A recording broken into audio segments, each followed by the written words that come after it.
everybody? Welcome back to Wampleville, and welcome to the last piece of the Count Dooku box. Jango Fett. Not so much with the object source lighting, but I think we're going to have ourselves a decent amount of non-metallic metals, kind of more the shiny variety. Oh, let's see. More like this. Obviously not the object source lighting this time, but something along the lines like that. Hey there, Armored Wolf. Yeah, it just was extra crazy today, and it kind of just continued. I think they were 12:30. I think is when they showed up. So yeah, it just got a little bit wild there. Now, not the object source lighting like the Magna Guard either. Hey there, Landrast.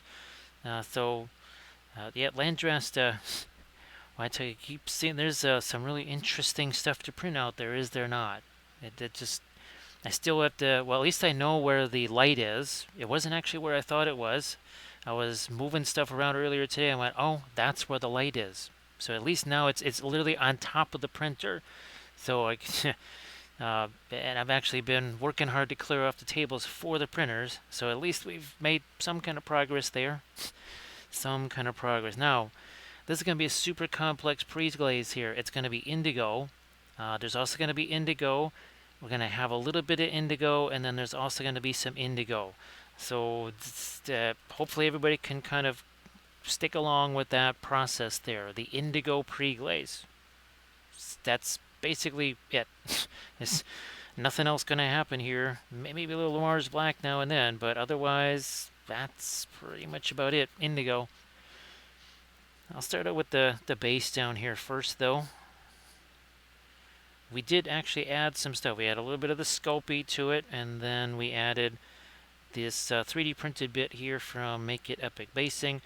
Now, Armored Wolf, gosh, it's weird. I thought for sure I had one of those. Well, with everything going on today, I didn't get a chance to look, but I could swear I have at least one of those, because I got like the alien egg brood type things, and then there was the stalactite files or whatever. So I might have gotten one of those, but obviously those work good for bugs, don't they? Those should work really well for bugs. And thanks again for snagging that figure there. Actually, well, I don't know.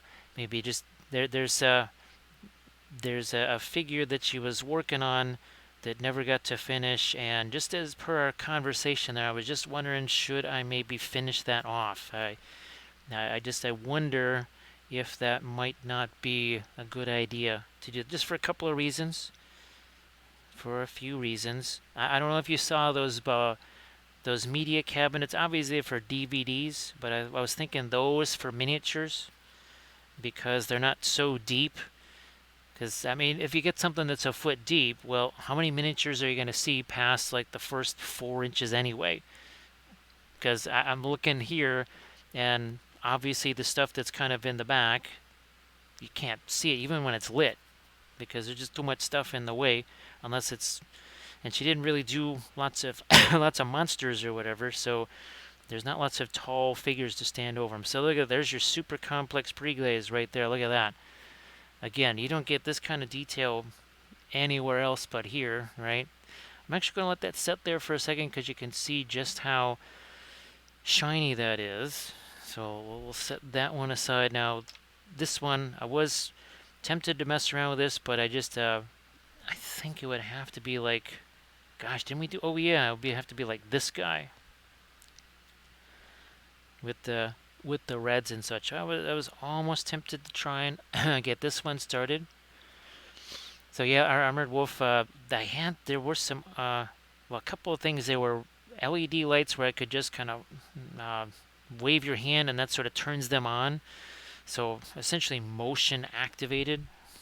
And again, here's our Count Dooku, and this was a lot of indigo on this too, and the same here.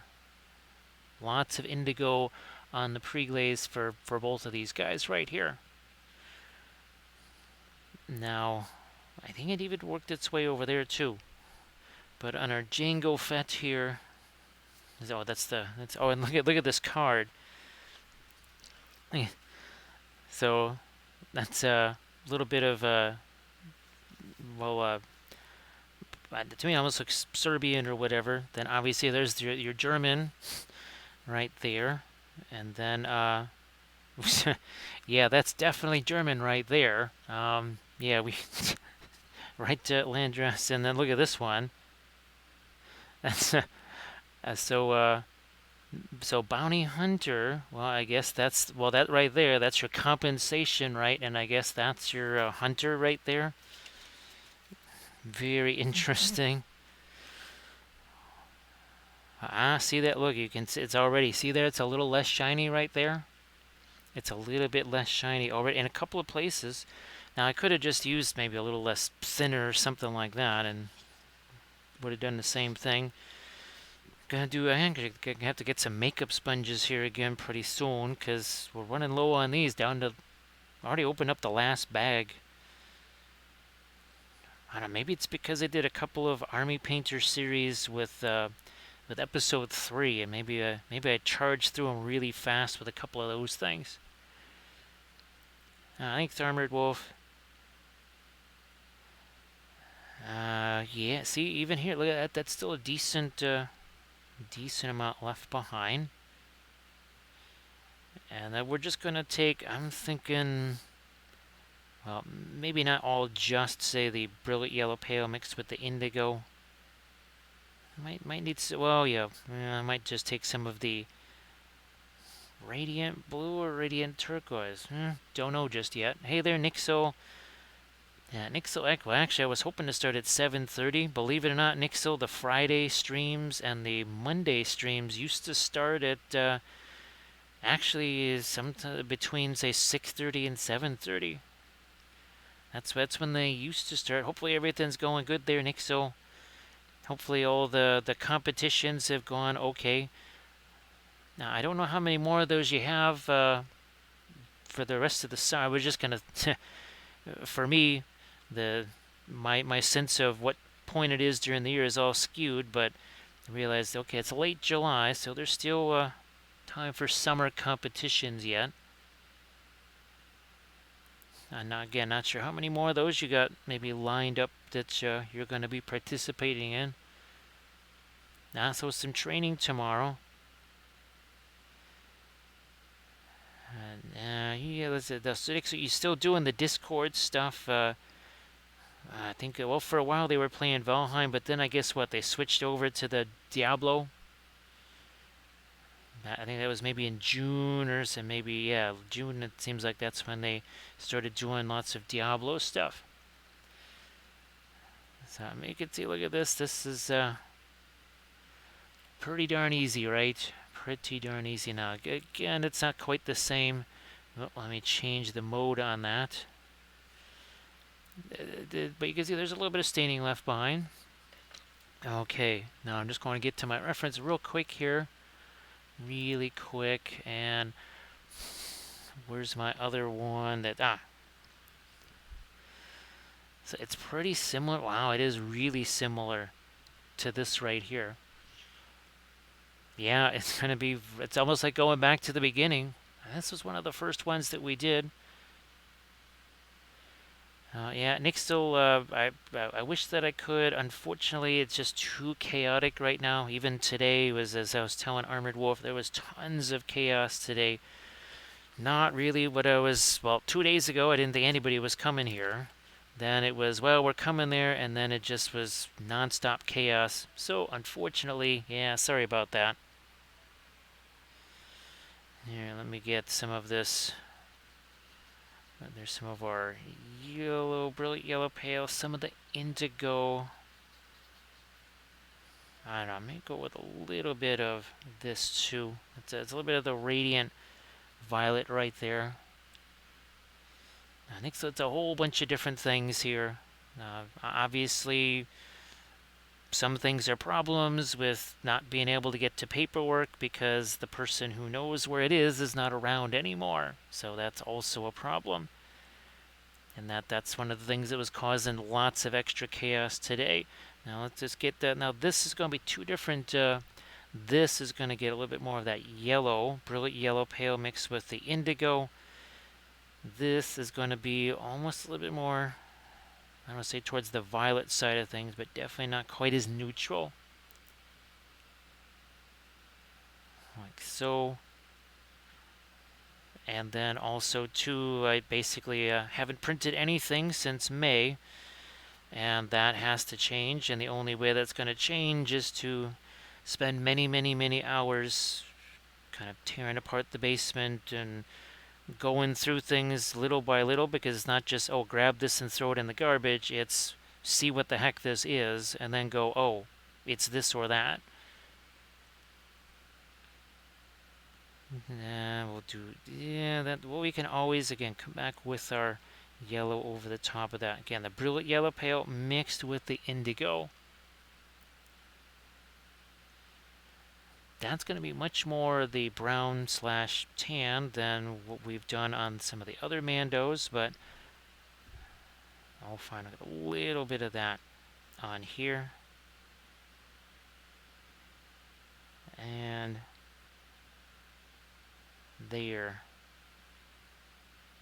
Maybe a little bit over here, whatever's good enough. Now more towards the yellow. I just took a little tiny touch of the Van Dyke brown there. Let's try to do this here. Yeah, let's get this going. So Nick's, I could swear that August was when you had a big competition coming up in August. I don't know why that time frame just kind of sets there in my head. That's when what you're kind of training for is for August. Let me get some of this over here on the jetpack tool. I went look. The Quiz and Megan, actually, they surprised me last night. It was a really late stream, and they were both there. I was very surprised, because obviously, if it's midnight for me, it's 1 a.m. for them. So that was very, very, very late night of them in the chat. So well, there was one. Okay, in August, a small kind of a training, well, learning experience there. Finding out what's involved. I guess you can kind of find out the pacing of it, right? How much do you pace yourself? I'm just going to take my paper towel here. I'm just going to squeegee some of this paint out of here. No liquid or anything like that, just taking the paper towel, and you can see look at how much there is there. See how little there is right here too. Hey there, Arid, great to see ya. Now, Arid, were you going to stream again tonight? I know that you're just waiting for the time where you can just kind of stream without having to worry about weird things with the house. So again, I know that there was a little bit of craziness there. You kind of thought, all right, well, we've gotten most of the stuff out of the way, and then it's like, oh, well, maybe not. So tomorrow night there. So everybody, please give Eridican Wife a follow, because, well, it's Eridican Wife, and of course, Erid, if you want to post your fabulous links in the chat, well, that would be fantastic. Now let's get some of our light down here on the armor. Let's do more over here. Oh yeah, down here on the boots. Let's do something on all of this metal over here. It's after so much object source lighting, I keep thinking, all right, I have to plan out for something, and well, there's not. So all the crazy wiring is done differently now. And of course, just like Nichtho was saying, if a color goes somewhere, it must go everywhere. Well, that's where having, say, something like the indigo as your pre-glaze is very helpful, because now, well, pretty much everything you dry brush onto this now stands to reason that's going to get some indigo into it, no matter what, if we're using radiant yellow or radiant magenta or brilliant yellow pale, because the indigo is already sitting there. That does mean at that certain point, something's going to start getting that little bit of a tint of indigo to it, which is very cool. So everybody, please check out the Pinterest link there that Arid shared, and then of course please give Canwave a follow. So hopefully Iridican Games is still able to kind of do some of the sculpting, some of that digital sculpting stuff there. I don't know if you want to share any links from Iridican Games too. Lighten this up a bit, this too. Now let's hit this, why not? Let's do that as well.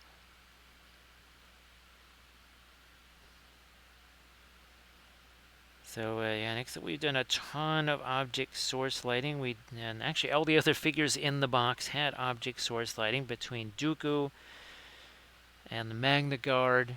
So they had their magenta light sources. Dooku had a couple of different light sources. So this Jango Fett here is the one guy that doesn't have a object source light to him. Hey there, hey there, Blades. How you doing? Everybody, please give Blades a follow. So Blade's glad that you're starting to feel better over there. Sorry, things have been kind of crazy on a few different levels over there. Hopefully you're doing better. Yeah, Arid, I would, with all of the stuff going on there, I would imagine there's going to be the exhaustion might last a little bit too. Just kind of beyond this, because you have to start being on edge. Every time you touch something, you have to wonder, well, is this going to go boom? What's going to happen here? You know what? I will take the light and go that way with it. So there's no jetpack flame on this one. Obviously, the other ones that had it, they have it. This one does not. So it's not sculpted in there, so no jetpack stuff on here. Hey there, Painting Badly and Elite. Nice to see you there. Great to see you. So Painting Badly, hopefully things have been going really well for you painting-wise. Get a little bit more of the light down there. Oh, I guess a little bit on this too can't hurt. We'll do some rust and some other things down here, but I want to let that pre-glaze have a chance to set a little bit more first. Hey there, Grey Wolf Studios, how you doing? Nice to see you again. There we go. There, that's what we needed there. That's what we needed there. So yeah, there's a few of the Mandos that don't have it, like this one here. Well, Painting Badly, definitely let me know how that goes, because I think it's going to be pretty fascinating, don't you? I think it's going to be really interesting. All right, there's a little bit of the asphaltum. Get your asphaltum out here. We'll just use this to throw a little bit of our tan down in here. Looks like it goes all the way, all the way around here. So Elite, great to see you back. Happy Friday. Today was so crazy, I thought it was more like a Thursday or a Tuesday or something like that. I'm just going to dry brush over this stuff. Then we're going to come back with our darks. Maybe in the form of a pin line wash, maybe not. Don't know yet. Well, Painting Badly, you know just how interesting it was here with the burnt umbers, right? I think, do we have them both here? Yes, we do. So between the Winsor Newton burnt umber and the Williamsburg, it both said pigment brown number 7, but that is distinctly different, wouldn't you say? Yeah, that's a lot of difference there for just pigment brown number 7. So I was. Sometimes you just don't know what to expect out of a paint.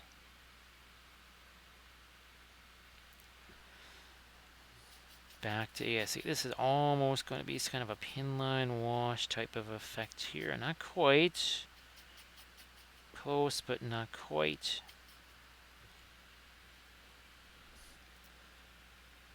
And some of this other stuff that also has to get more of the brown, really. But by doing this as a pinline wash, it's going to set fast. Well, it will, I mean, ultimately dry faster too. There's that. So Nixel, when you guys are doing the Diablo 4, is it all,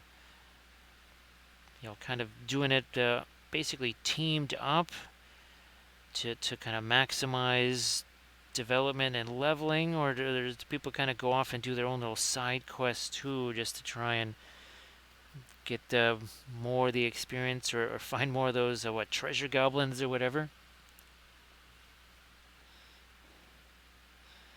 I'm not sure what a one ring would do to a Jedi. There's been there was confrontations between Dooku and, of course, Saruman. That led to some interesting conversations, as the case might be. So here, we're looking to do a little bit of our horizon line there. We're even going to use a blending brush right here. Straight away, blending brush already. Looky there.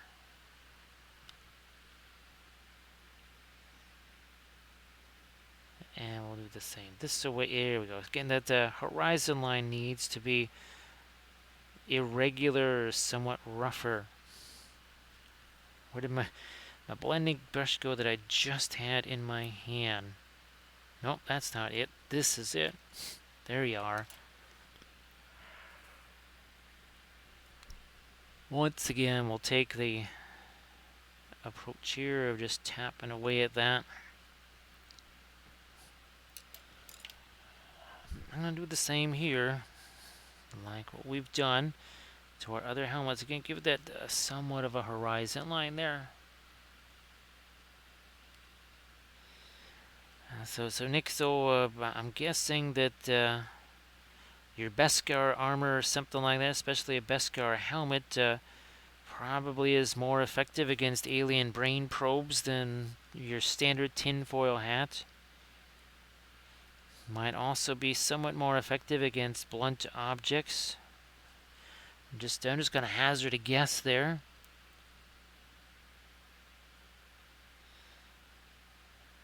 And we'll chuck in some Prussian blue over here.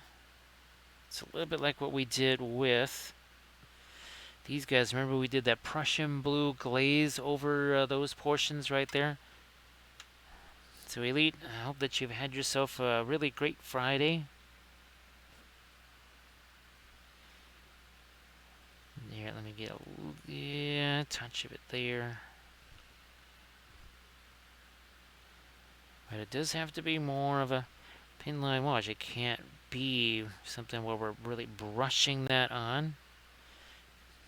All it's going to end up doing is just wiping away what's underneath, really. Huh. They actually show his jetpack having some bluishness to it. So, alright. We'll do that.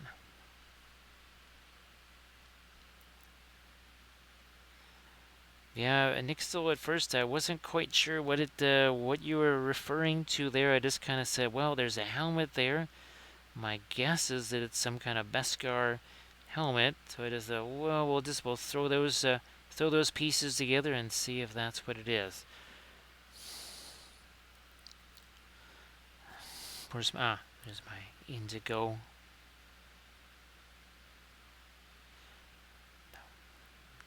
Again, just trying to establish our darks here. Then we can come back with the lights, the middle tones, all the good stuff. Hey there, Steve. Nice to see you again.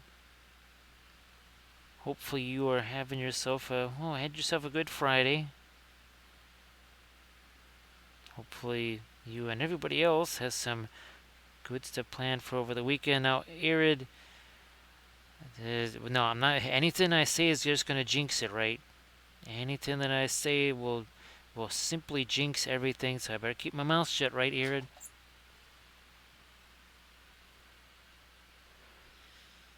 Boy, Nick, so it's almost as if that sort of pounds such things out of people. They seems like some of them might start out that way, but then, boy, it seems to change them, doesn't it?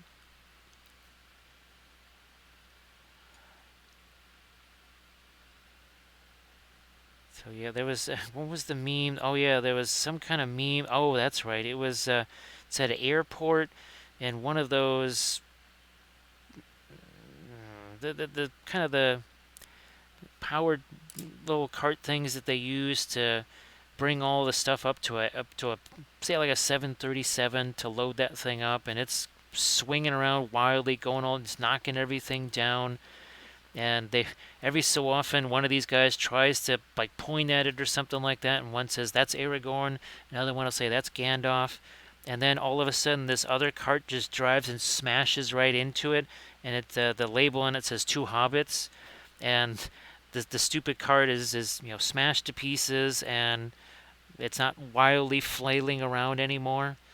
That's a rather humorous meme. I think that was floating around on Instagram or something like that. So Nixel, obviously the movie is definitely different than say the things like the books and the appendices and everything else. So it's also kind of not a bad idea to check out some of those lore videos that you'll find on YouTube. You got Men of the West and In Deep Geek and some of those other folks, and they'll basically kind of discuss the difference between movie Denethor and book Denethor, movie Saruman, book Saruman. What's the difference? They'll kind of spotlight certain characters, like they'll put a spotlight on Grima or the Witch King or whatever. Boy, Era, that's tempting me for sure. That is very tempting because I just realized that I only ate twice today. That's going to lead for a hungry stream right there. It definitely would be nice if there was a little bit more of that when the Nixel. That's for sure. Might be just a little less chaos everywhere if that were the case. Now here I am going to hit this with this is another little pen line washi type thing right here. Before we get into stuff like the rust, which I think actually we can maybe might just get into some of that now. So yeah, Nixel, I had actually with because I would play audiobooks for Kathy because she couldn't look at TV screens and stuff, especially at a certain point. So I actually got the Lord of the Rings books read by Andy Serkis. So that's the guy that played Gollum. So that was kind of wild to hear all the different range of voices that he could do. Now again, this is a mix of the Asphaltum and the and the Terra Rosa. Asphaltum, Terra Rosa. Then we have to let this set for a while too. Then we can come back and maybe do some lighter rust. But for now, we can only do this much here. Well, Nixel, I can't. There's no way I can just read regular books. At least with the audio books, I can maybe be, clearing out the basement and be listening to an audio book. Or prepping miniatures, whatever, and have the audiobook playing. But it does kind of, it sort of helps because, I mean, he did all the Lord of the Rings movies, right? And he can sort of inject a little bit of life into a scene, so maybe it would be a little less dry. because maybe he could take something where, yeah, okay, maybe it's Treebeard singing one of the end songs or something like that, and he can put something into it that just gives it a little bit more life than just, oh, look, another song, and reading that off of the page. So that is one of my intentions also, is to actually well, over this next week, there's going to be an awful lot of stuff going on around here. So, as far as moving things, so I think actually these next 4 or 5 days or so, going to be some audiobooks going. So you can see again, just trying to do a little bit of Rust over here. So yeah, Elite, the guy that played Gollum, he does the audiobooks there. And and also Smeagol. I mean, he was Smeagol / Gollum. All right, now I'm gonna hit this with the. Well, I was gonna do that, but that kind of disappeared. There it is. There you are.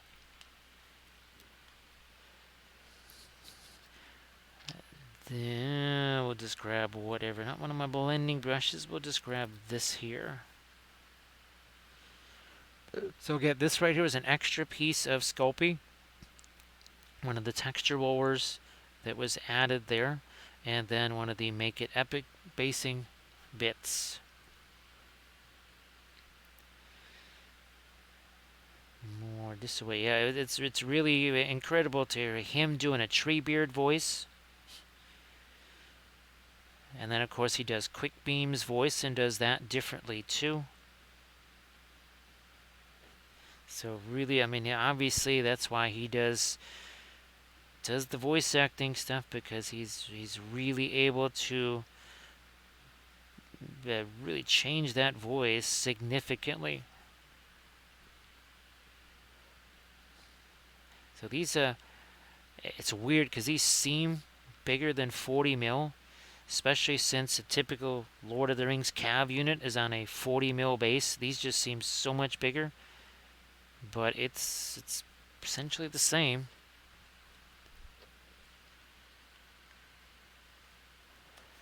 So Elite Garrick, definitely my favorite character from Deep Space Nine, no doubt about it. Not a simple tailor, right? Definitely not just a simple tailor. He did all the weird postures, even the thing where he's slapping through the water to go after that fish. They actually put him in a stream, and the water was freezing, and they attached all the little electrodes to him and all that kind of stuff. So when Gollum is moving around, it's actually tracking him. That's the other thing too, is he didn't just do the voice stuff. He was doing a lot of physical stuff too.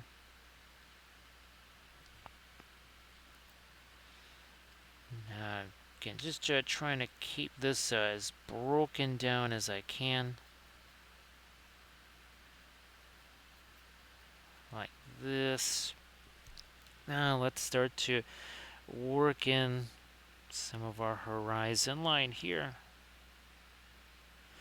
And see how much brighter that is now. Yeah, what was the Obsidian Order? That's what he wanted to be allowed back into. What was the Obsidian Order?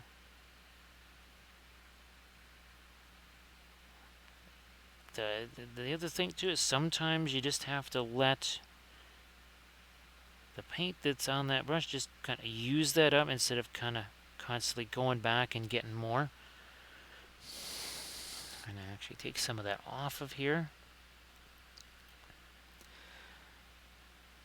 Now, I believe that the Lord of the Rings movies got something like 11 Oscars or something like that.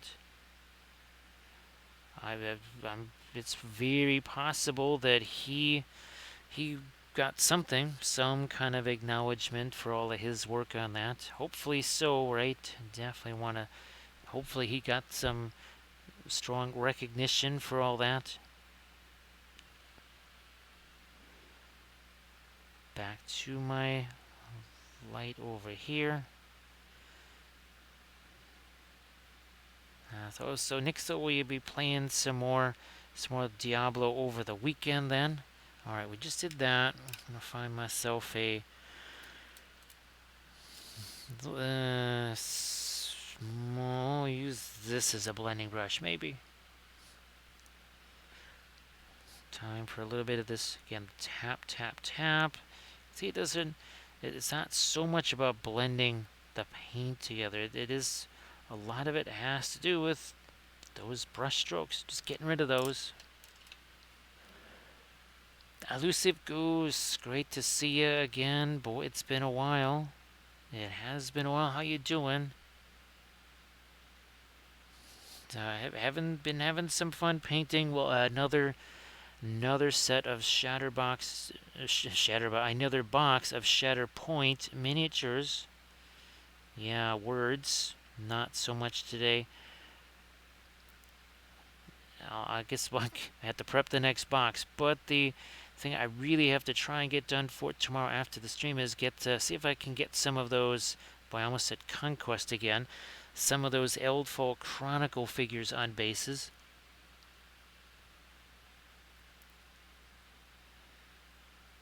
Yeah, Nick, so that's the one thing that I'm trying. Well, that's the other reason why I need to actually have the basement cleared out again, because that was the best place for me to do my exercising.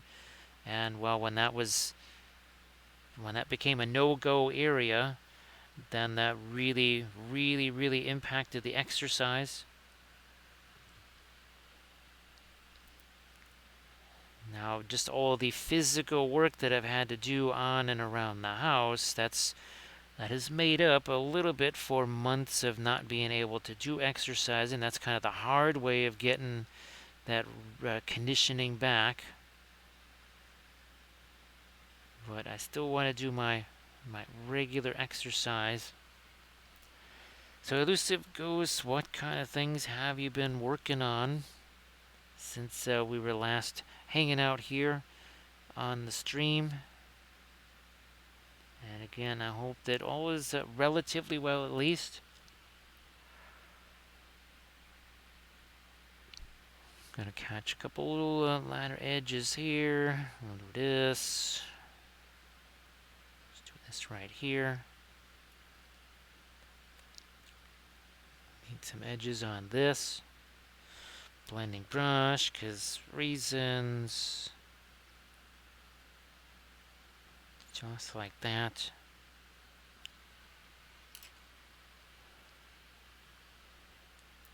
Right, Nixel, well, a lot of the exercise was oriented around, for lack of a better term, undoing all the damage that being hunched over painting for hours and hours and hours and hours and hours does.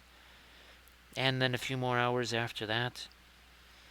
It was definitely, the whole idea was to kind of get the spine moving in the other direction. Any other things that obviously might be kind of just stuck in one place for quite some time, get those again kind of moving around.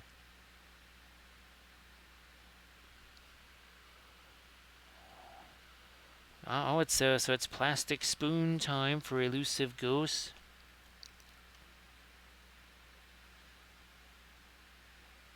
So there was the kind of aerobic portion of the exercise, and then the other half of it was all about the stretching and having the weights there, but the weights were all about just enhancing the stretch portion of things, as opposed to just them just as weights.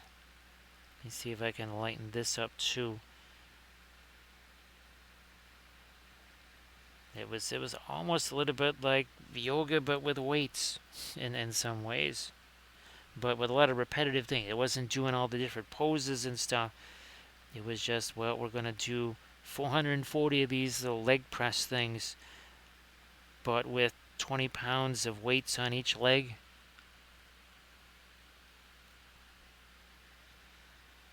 Now, the great thing about oils is that you don't really need any gravity. It's not like watercolors or acrylics or anything like that. You don't actually need the gravity there. Now, of course, since gravity kind of keeps the atmosphere around, and that's somewhat helpful for being alive, so that you can actually paint things. Gravity does have its uses.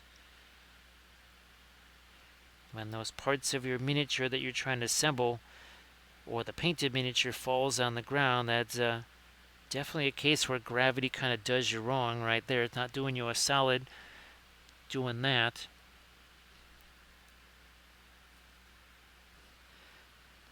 I'll just keep going with some of the... Again, that is the fast matte white. What are we, about 20 minutes into this? Half an hour in-ish? Well, 40 minutes. 40 minutes. That had no paint on it 40 minutes ago.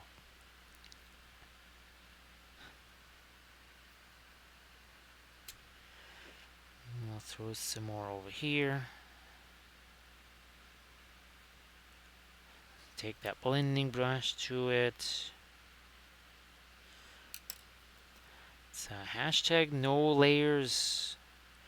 That's why this really shouldn't be any reason why this is not pretty much dry by this time tomorrow. Obviously not dry enough for, say, doing something like varnishing it or whatever, using the anti-shine or whatever. But you could at least touch it and not necessarily have a bunch of paint come off on your hands.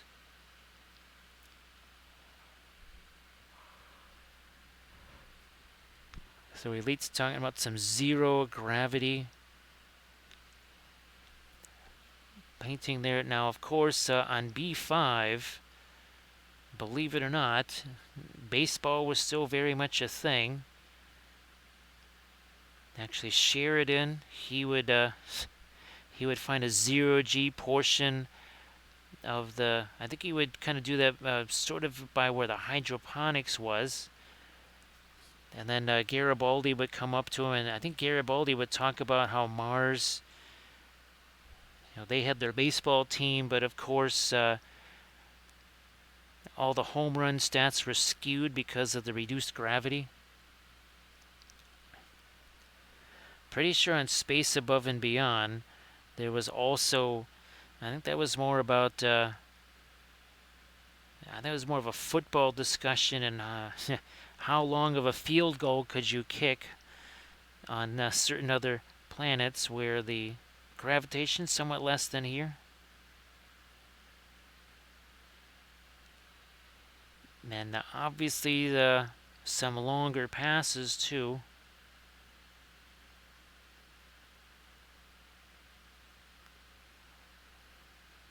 Let's do it. There we go.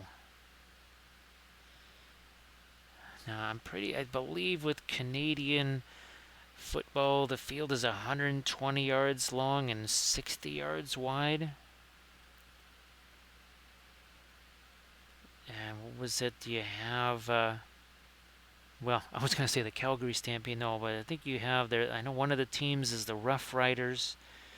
I think it's the Toronto Argonauts. I think that's the Toronto's team. So I'm a little bit more familiar with, shall we say, Canada's hockey teams.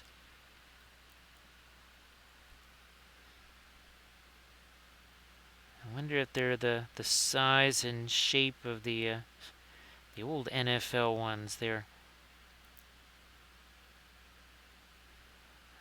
It's been a very, very... I just remember that the Blue Jays, the Blue Jays used to play in the football stadium. That was one of the more bizarre places to see the outfield, where people in those stands were a long ways away from the game. They needed binoculars just to see the center fielder.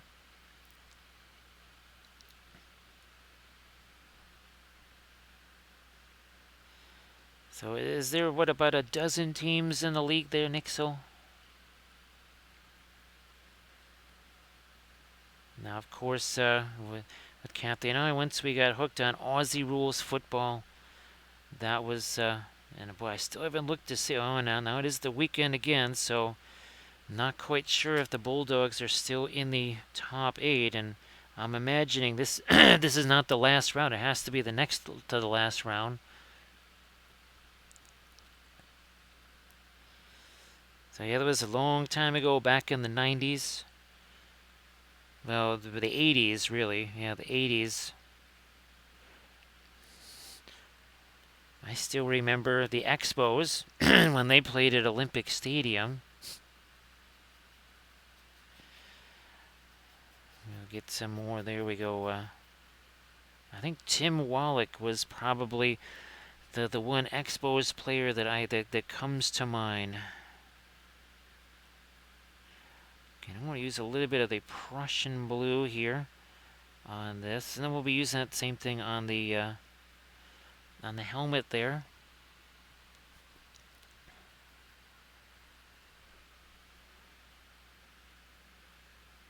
Let's do we want to? Yeah, it does get. We're gonna have to get some more of the radiant turquoise into this, actually.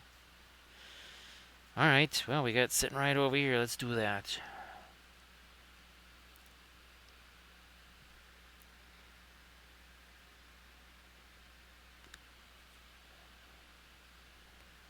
So yeah, the old Montreal Expos, which I believe then became the Washington Nationals. Move this light over this way. Is that too much? Whatever. Whatever. Here, where's the... I'll use this one here, maybe. Take some of that away. Hey there, Laminas. How you doing? Great to see you again, Laminas. So, Laminas, well, I did at least locate the light that I need to put into the Sonic Mini 4K. It wasn't where I thought it was, so it's a good thing that I wasn't fixing to get that thing put in anytime soon, or at least in the last week or so, or whatever, because, yeah, I only just now ran across it entirely by accident as I was trying to clear things out for other stuff that was going on today. As we lighten up the bottom portion down here, too.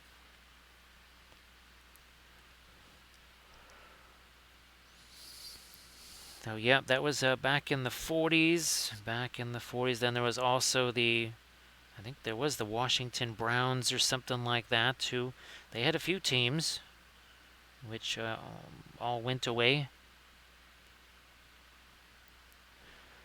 So, Laminas, now have you printed any more stuff for 80 Creations?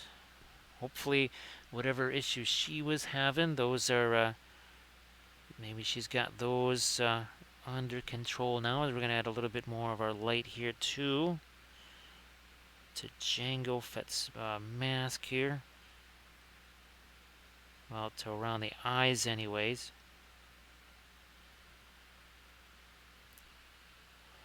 Hey, Recoil's mom. Everybody say hello to Recoil's mom. So Recoil's mom, actually I heard from Recoil, that was late last night, early today. Well, kind of the same thing, really. And hopefully things are going better. I know there's the physical therapy stuff to do. And I know that's not going to be terribly fun or anything like that. But, well, hopefully, who knows, maybe you and Recoil can do some physical therapy exercises together. That's what Kathy and I were going to do. That was the plan anyways. So that because, well, there was things that I was actually trying to heal up on myself. And I thought, well, if we both do it, it might not be quite so boring, I guess. I don't want to necessarily use that word, but that's kind of how it is, right? So yeah, Laminas, I still have to get that printer going. I mean, ultimately, with the way things were the last few weeks, it wouldn't have mattered anyway. Even if I did have it operational, couldn't have used it. So Recoil's mom, again, it's fantastic to have you. Again, everybody please say hello to Recoil's mom. And everybody, let's wish Recoil's mom more speedy recovery. What recoils, hopefully, since you can, because before you weren't able to really tune in from the hospital just without recoil there, so hopefully that's also another good sign that you can do that.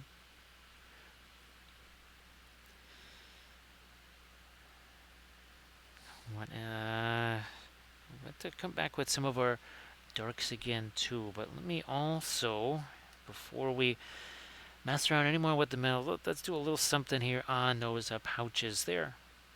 And again, 50 minutes ago, less than an hour, right, there was nothing on here. I'm just saying, it's, let me get a little Terra Rosa, no, some of the asphaltum. Let's get our asphaltum out there, as we like to say. Though, Rico's mom, is there any... Well, I guess they probably didn't say, well, you're heading home at this time. It's more like, well, if this happens, then you can head home at this time. They usually like to hedge their bets, don't they? We'll throw some more of our light up on top here. But gee whiz, well, it's... I don't know if it's quite Saturday afternoon there yet. Speaking of some footy there, I'm sure that at the G, well, it's not Etihad Stadium anymore. I forget what they call it now. I'm sure there's games going on there now. The Doggies won last night. Well, that's huge. Thanks for the info, Mom. Appreciate that. Still, it was bizarre how in 2008, Kathy and I, we both got absorbed into Aussie rules football because there was a brief moment where they wouldn't play the games live here on public TV, but they would play them the week afterwards. And I'll never forget, again, she chose St. Kilda. That was her team. And that was the 1 year where it was St. Kilda and Collingwood in the final, and that's when they had the drawn final, and there was no overtime. And I'll never forget the announcer on the loudspeaker saying, "Wow, this was a fantastic day. Come on back next week." It's like, wait, what? Didn't turn out too well for St. Kilda because I do believe they lost by 100 points. So yes, Aussie rules football was played on a cricket pitch. So that's why it's played at the MCG and the SCG, because that's your Melbourne cricket grounds and your Sydney cricket grounds. Then you have the Whitten Oval. I forget what... I know Gold Coast has their own stadium. I know that Geelong has their own stadium. Pretty sure, yeah, the Eagles, they have their own stadium. But there's a few teams that actually share stadiums.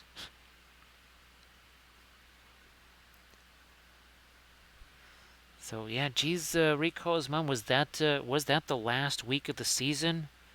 Because if it's not, it's got to be really close to it. It was not that long ago. It was week 18, and I believe week 21. That's it.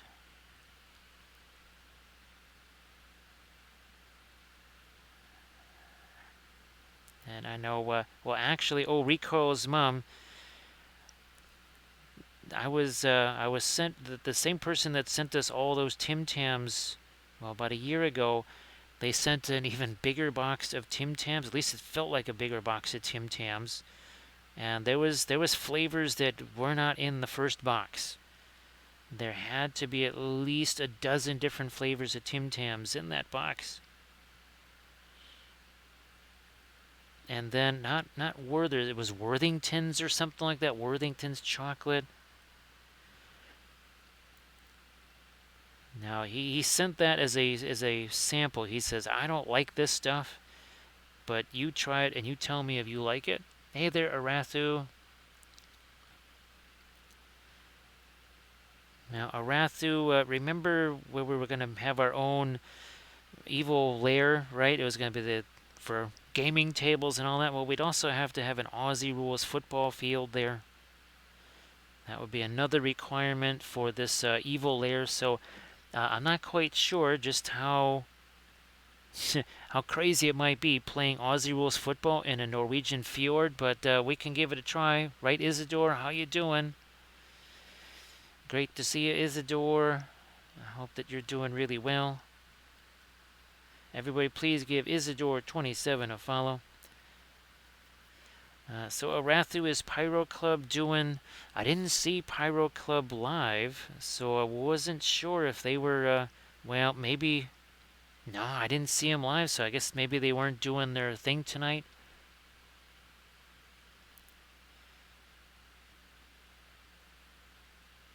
Well, that would take quite the roof there, Arathu.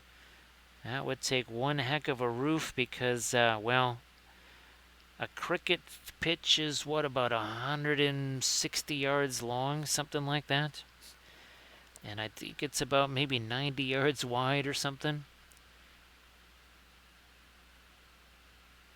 So next week.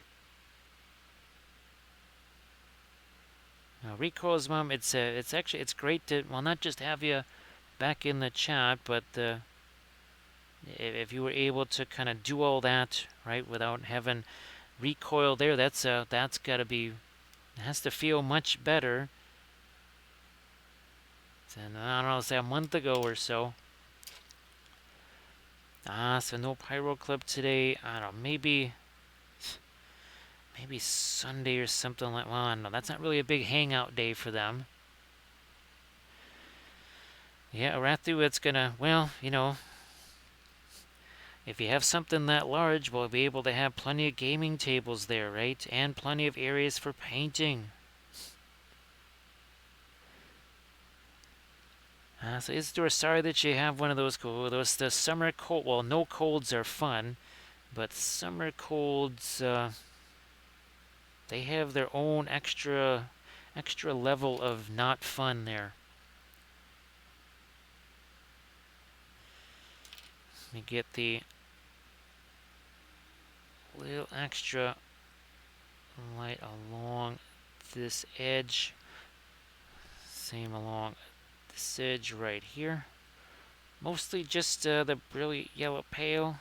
I have to say, I have at least 2, if not 3 tubes of yellow ochre, which I will just never use because I would much rather just make my own. Much rather just make my own.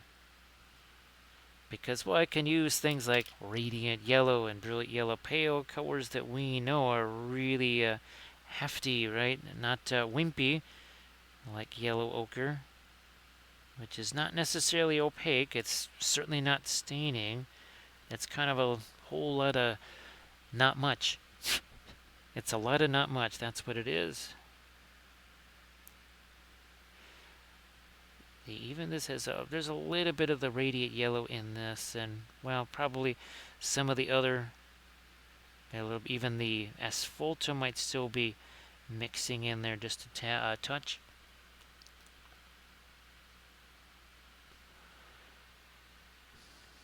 Well, that would be fantastic. Well, then that's what we'll just have to do. We'll have to build there's going to be all that wealth there. There'll be people building all kinds of mansions and their own little evil hideouts and stuff, if there's going to be that kind of money floating around. So we got to get in on that too.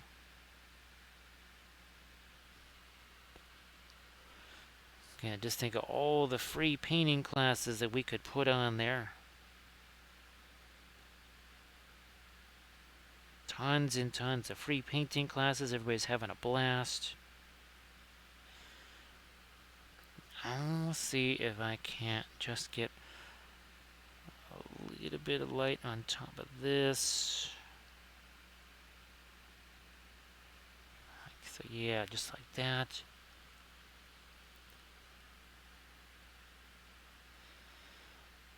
Now this is starting to set up a little bit. I think we might be able to also throw yeah, look at that. See that? It almost looks like it's dry right there. It wasn't long ago where it looked like it was just straight up, well, it was straight up liquid. Didn't look like it was going to be drying anytime soon, but now it's, well, again, it's all completely set.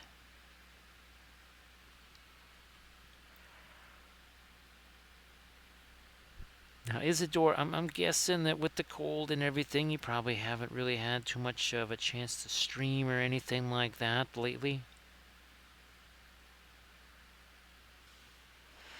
Alright, so that doesn't take long. Again, we just hit 1 hour. 1 hour and 45 seconds. Guess we'll lighten that. Yeah, to get a little bit of our light there. Now I'm going to try it also to Radiant Violet. Radiant Violet, and then maybe a bit of our indigo. No, here. Well, there we go. Two Radiants together. It's not quite like our, say, Radiant Gray. Whoa, it's a little bit thick. Let's thin this down a smidge, shall we? Thin that down. Just not too much, though. And just like we've been doing everywhere else with this and the armor, how's about we lighten up a few edges here? Some folds.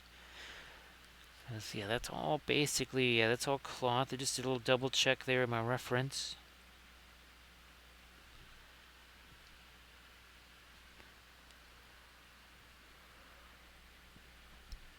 More, yeah. That is definitely cloth over there. But the lighter we make this, we start losing some of the oomph in that metal there. Thanks for posting the link to the Patreon page, Armored Wolf, because... Which deck one did we do? This one? Yeah. So this one right here, this one up on the Patreon page today.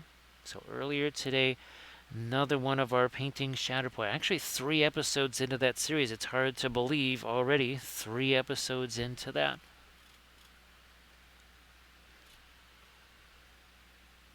And again, as I try and get the other box, get those figs assembled. We'll do another tutorial video from that, and then some live sessions.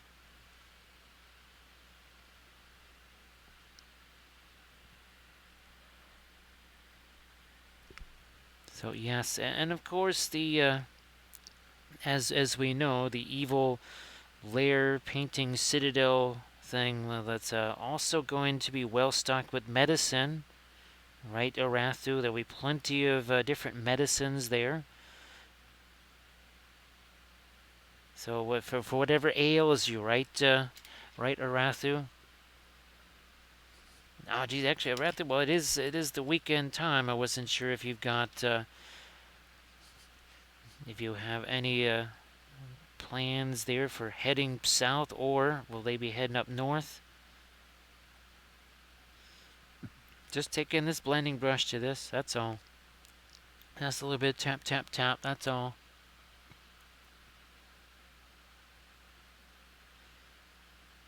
Now, yesterday, someone gave me, and Landrest, you'll love this, it's almost, I think it had to be at least 2 pounds of chocolate-covered raisins, maybe 2.5 pounds, maybe even closer to 3. It was at least 2 pounds of chocolate-covered raisins. Ah, the vacation started. Well, now that's fantastic there, Arathu. Fantastic. So, very, very cool. Holy smokes! Wow, that's one heck of a vacation there. Is that your vacation plus other time or other days off that you just didn't use or something like that during the year? Wow, that's quite the vacay right there. No. This blending brush right here.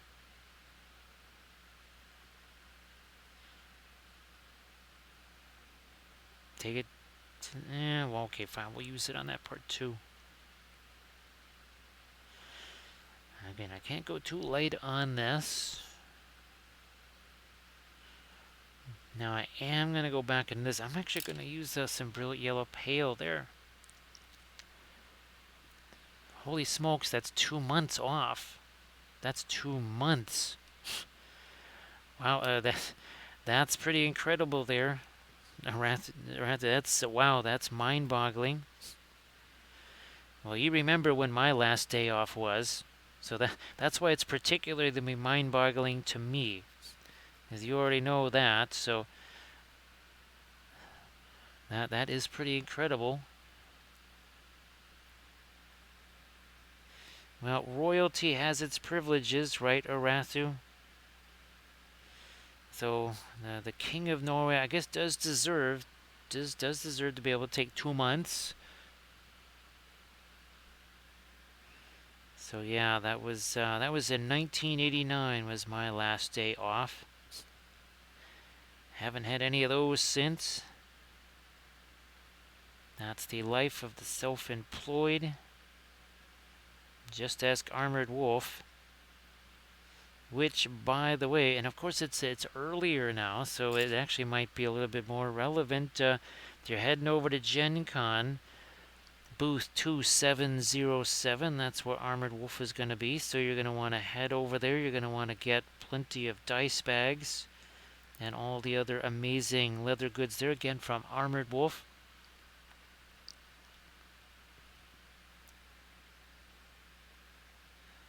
Again, using a little bit of the Brilliant Yellow Pale here for some of the lightest lights. Like that. This certainly all needs to get much lighter over here. Man, not too much thinner though. That'll just turn it into a pin line wash. We don't want that.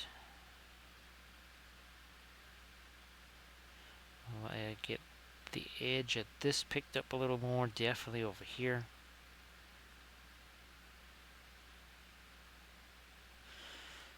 Blending brush again. Hey there, Mr. Clean. So yeah, Mr. Clean, all of this stuff arrived. Yeah, they just didn't send it until all of the pre-order stuff. So yeah, this should have been here. I just wished I would have known they were going to hang on to it. There is still a box headed your way though, with other things in there.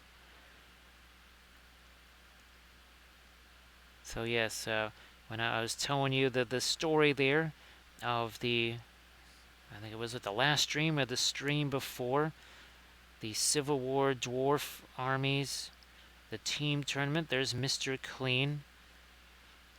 And if you check out the blog, you'll be able to see those dwarf armies there. The Wretched Alliance of Appomattox.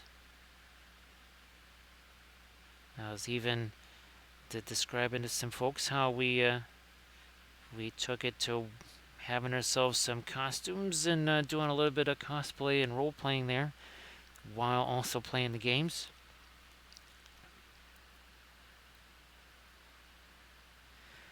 But that was, to me, that was bigger than the Super Bowl. Always enjoyed that way more. I can remember being 5, 6 years old watching that game. So Mr. Clean, actually, oh hey Mr. Clean, if there's any Song of Ice and Fire tournaments that are going to be happening, or have you been playing this actually? It just occurred to me I should probably ask, are you actually have you played some Shatterpoint? Now, I know there's been some Diablo 4 talk already here in the stream, so I'm kind of guessing that maybe you might have played 1 or 2 minutes of Diablo 4.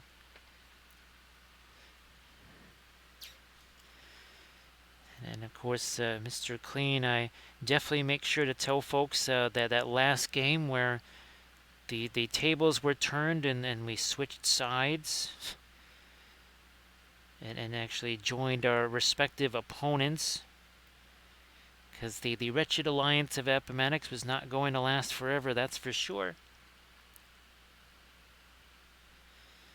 So now Mr. Clean, well, of course, I wonder if they must have been doing lots of Shatterpoint at the July meeting there down in Peoria there. I was bummed to miss that. I know that, well, Scott was down there, and that was, I didn't realize that was the first time he'd been able to get down there for one of those.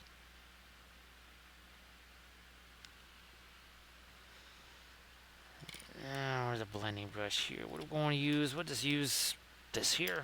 Yeah, we'll just use this here. That mix with all the indigo. Yeah, this is a hugely complicated pre-glaze here of indigo, a little bit of indigo, and then also some indigo. Yeah, Mr. Clean, well, let's see. Is it 5.5, 6 hours to here? At least, right? Now, this too, we're going to have to do something over here, some more striations there. I guess the other question is there a good place to do local Song of Ice and Fire tournaments down there? Or is it, because I know there was, what was the one in Indiana? Forget which one that was. The time change factor, that's right. With us being at the far eastern end of the time change, but as far as you can get.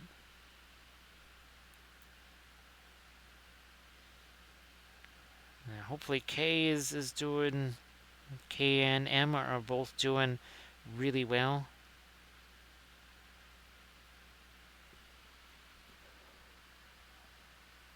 So yeah, actually the box was just sent off today, so it's probably going to take a couple of days to find its way down there.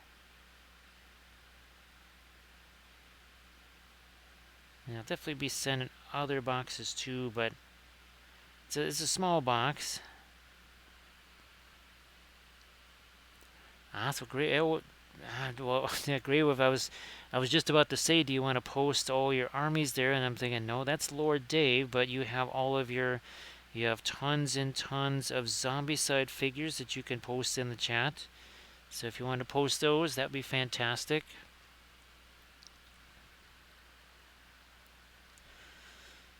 So yeah, Song of Ice and Fire. Very interesting game because it doesn't take a whole lot to not just have an army, but to actually have an army with variety, because you don't necessarily need to have 10 units between the NCUs and different character figs. Those, you just have 5 units, and it's, if you have enough of the characters and the unit attachments and such, it's almost like you have 10, but you only had to buy 5. So that not too shabby. Now let me get some of that lighter Terra Rosa in here. Small, yeah, okay. SCR, that's, I couldn't think of the name of it. That's what it was. Yeah, well, Grey Wolf, eventually, because, well, you've made such progress on all the Zombicide stuff.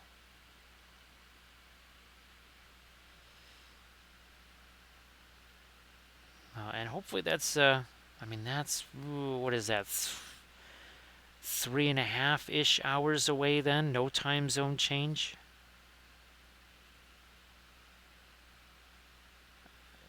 There's a little more rust over here too. Thinner. Inline wash. Gotta let it go where it's gonna go. Can't brush this on. All I can do is this. Let me see, we'll make this where you can see it. So all I'm gonna do is take this brush here, touch it there.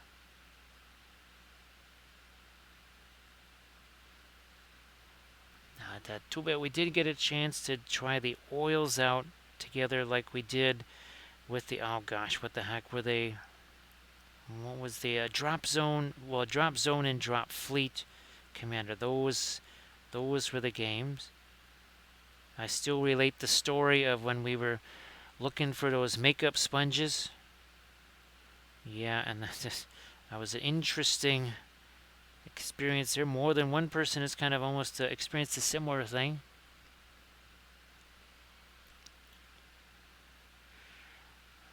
Yeah, let's lighten this up over here. And we can go one step further, maybe, with our rust. Should we choose to, I think, we would add a little bit of Indian yellow and then our radiant yellow to this.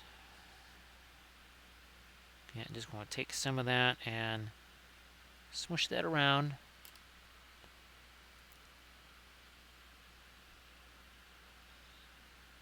And lighten this up here.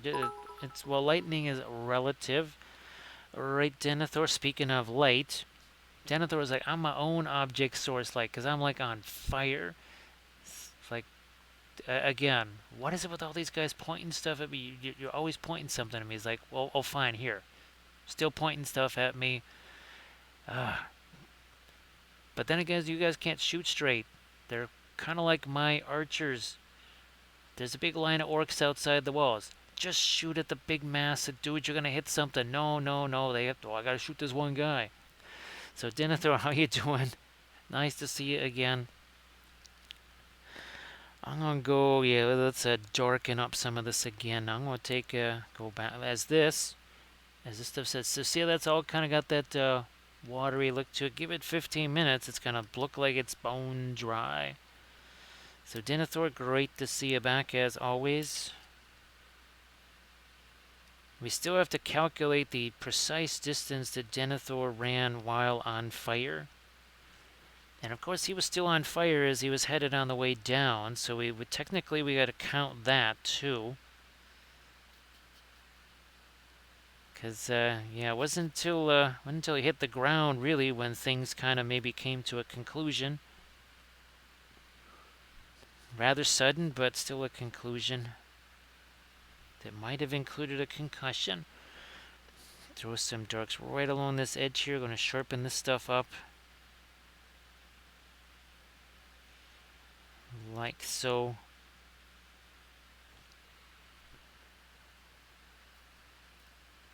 Now, as just always was, we're talking about Army-Navy game. I keep thinking about the largest stadiums there for Aussie rules football, maybe 90 some odd thousand, and that would be, well, things like the MCG or whatever. But then for college football, most stadiums start at 100,000 and kind of go up to 120-ish. There has to be at least a dozen stadiums in college football that go up above 100,000. Possibly more. Alright, yeah, just go get some dirt, not just to get some shadow, but also sharpen up a few edges. That one too. Now this can have some thinner in it, but if it has too much, well then it will become a pinline wash, and that's not going to be what we actually want here. We do not want a pinline wash. But yeah, see, established a couple of darks here. This is really a big deal here. Helping a whole bunch, getting ourselves some more precision here. Might leave the gloves be a little bit darker, I think, yeah. So now a little bit of the Van Dyke brown working its way in here. Darken down some of this. So it's a little bit getting to be later there in the Eastern time zone. Speaking of time zones. And again, Rico's mom, thank you so much for the info on the doggies there. Pretty much the last time I was able to look, obviously there was the game against the Pies, where they just had the major injuries and things did not go so well against Collingwood. Alright, how about we throw a little more of our horizon line on these as well. Gotta break up that horizon line though. That was something, it took a little while to learn that. Oof, when I was first doing those. Very much a tendency for just a unbroken line. No, that's you don't want to do that. Now, sometimes the horizon line can take some, well, I guess somewhat more extreme forms, like this one right here is our Highland Miniatures. So there you can there's actually some towers and some landscape reflected in the armor there. So everybody please check out that link that Grey Wolf Studio just posted. Oh, it's a Facebook link. I thought it was an Instagram. But check out that Facebook link.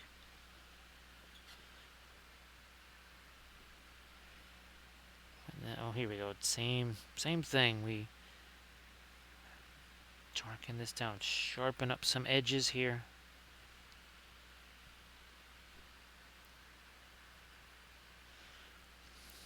Do the same. Wow, right down there. Yep.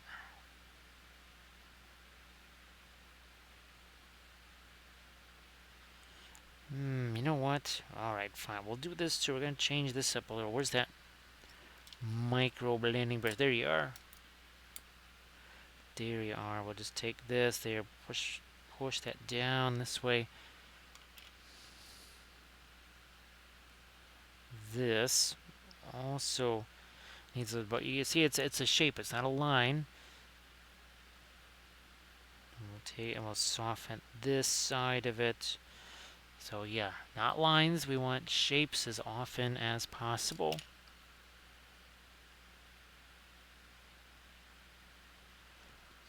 Back to my indigo here. We're gonna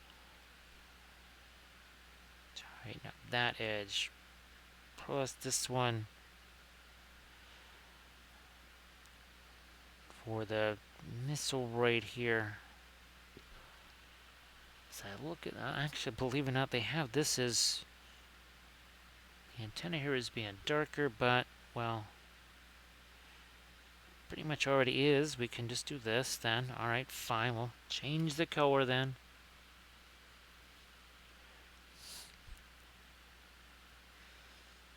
So Denethor, that's that will have to definitely be a contest right there at whatever convention there. You dress up like Denethor, they set you on fire, and then you see how far you can run.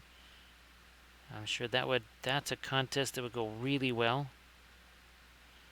That would be smashing. Now here, let me get the darker indigo there. Maybe some Prussian blue. Let's not leave out the Prussians. They will not be happy if that happens.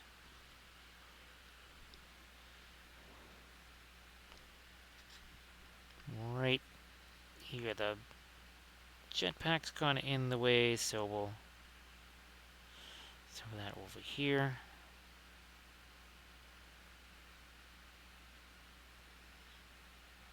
We lighten that up a little. I'm looking at the armor in a few places that could still be toned down, I think, a little bit in some spots. Yeah, it's no pretending. Right, Denethor. It's going to be the genuine article there. All right, do I do the? Fine, we'll just do the purple here, I guess. That's got that little bit of violet on it. Look, oh, this is the flamethrower mechanism right. That's what I'm working on.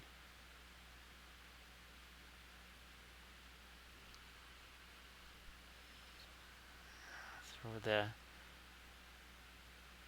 knuckles here, and then maybe, yeah, these two.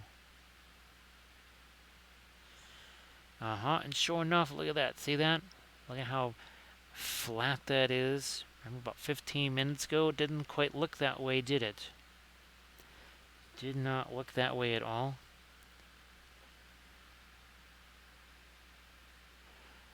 We can get a little bit of the lighter cloth colors here.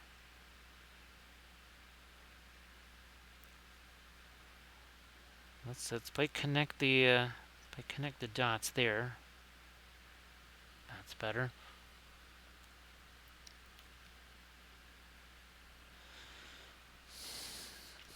I can't, is it just to show that this is still very much wet paint. Look at that. See, I can still manipulate that, move it around just like any other wet oil paint.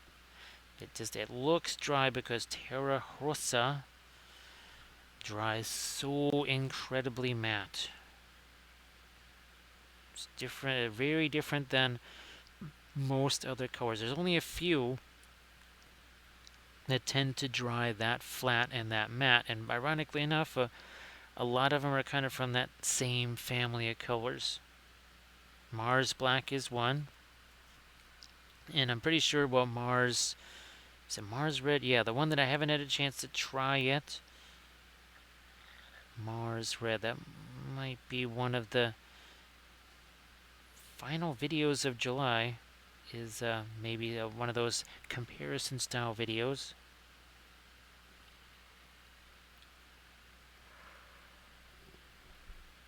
How much lighter can, okay, I can make, oh yeah, I actually can make that fairly lighter here, just with what's on the brush. Pick up a little more down here as well.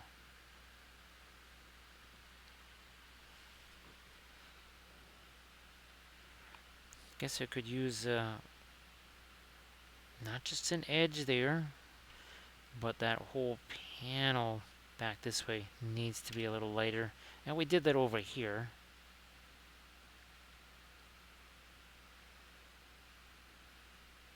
No, I don't think I'll lighten that anymore, but I think now it might be time to come back again with something really, really, really, really light. Here, and that's a very fast matte white. Let it get broken down here by some of the thinner.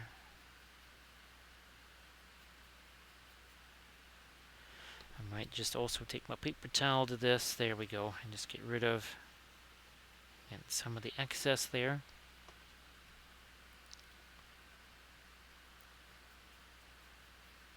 And I actually had, I think that's why this is a little bit somewhat easier to break down, as I actually did before I started, not long before, just threw a little drop of my thinner on top of the fast matte, and that sort of broke it down a bit.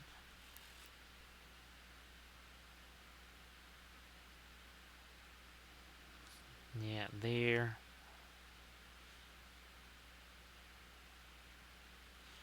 Get this too. Now, let me try some of, again, my lighter. Back to that fast matte here.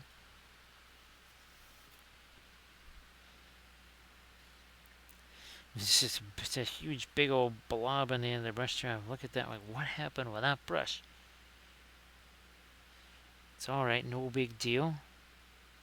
Ah, that's more like it. Now we're starting to get a little bit of something that we could also, I mean, you could put some scratches and whatever on this too.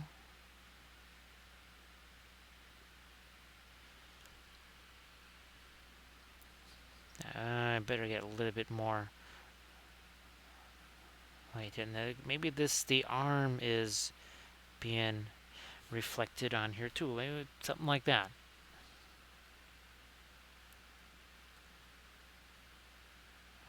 And take this and just fade some of the edges there, so you can see now this is starting to look a little bit like it has some reflected light, but not too much. Here, we'll put that on there. take the blending brush, do this.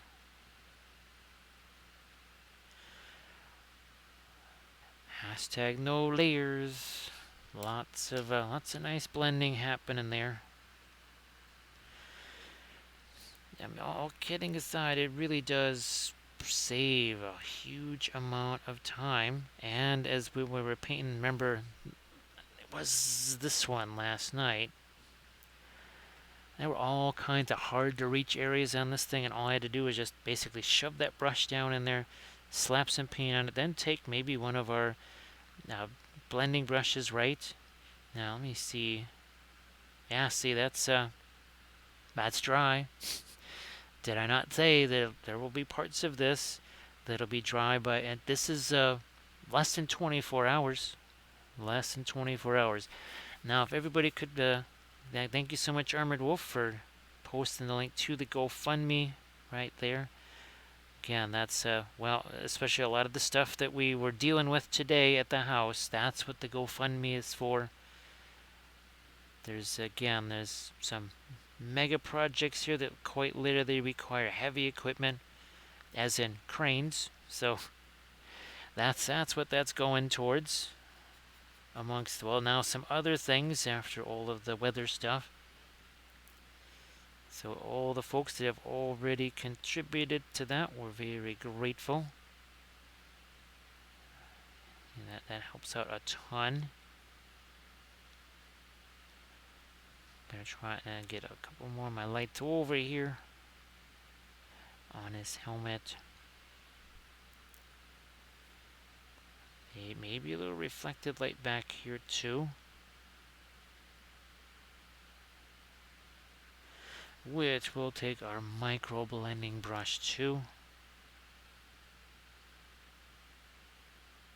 And what that does is it doesn't wipe out the entire shape. All it does is kind of clean the edge of it a little bit. That's all.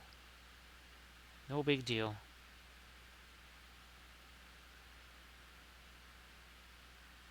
Alright, yeah, there we go. So what was it, 1 hour 32 minutes ago. No paint on this. None whatsoever.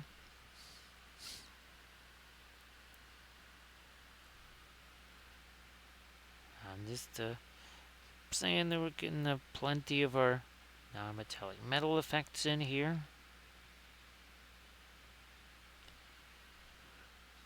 Speaking of which, we need a little bit more. Again, something maybe reflecting on there. You could, if you wanted to do all the little chips and scrapes and everything like that, you can do that too. Nothing says you can't.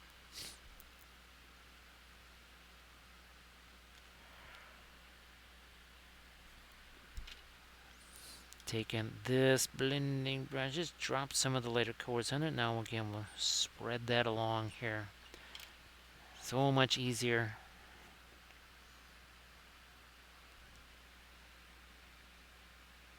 What is this stuff down here?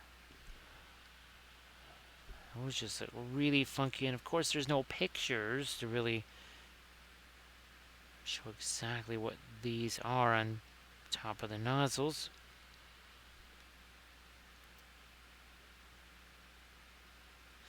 Where's that micro blending brush? Couple spots there, and then there.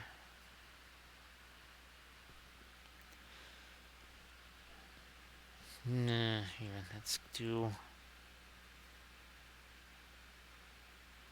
Come on, there we go.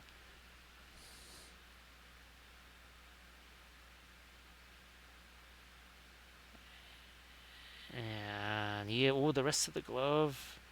Rest of the glove here.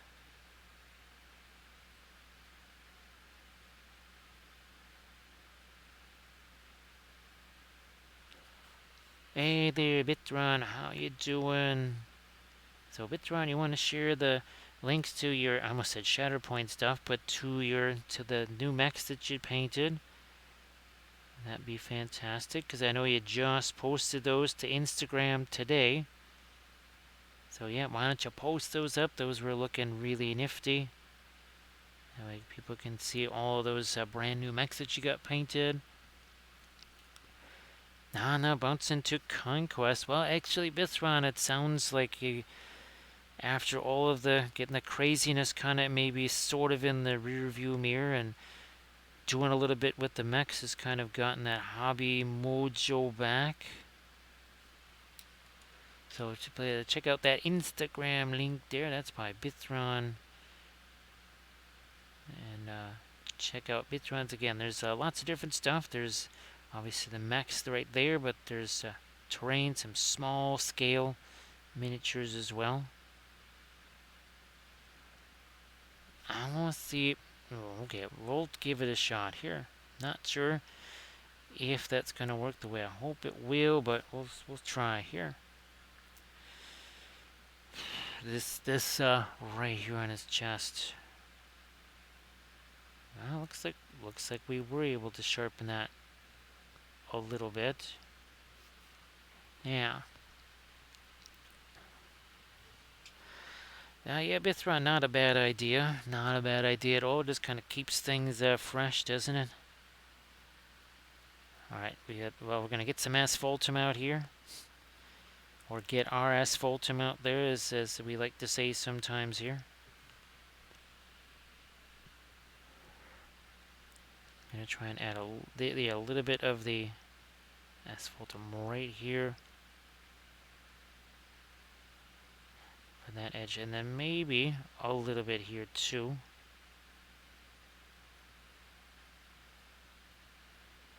If it's going to be metal, especially shiny metal, how in the world does it avoid getting those kind of reflections there? Well, Bithron, hopefully it'll be a lot of fun for you. I'm trying to remember which sets that you got.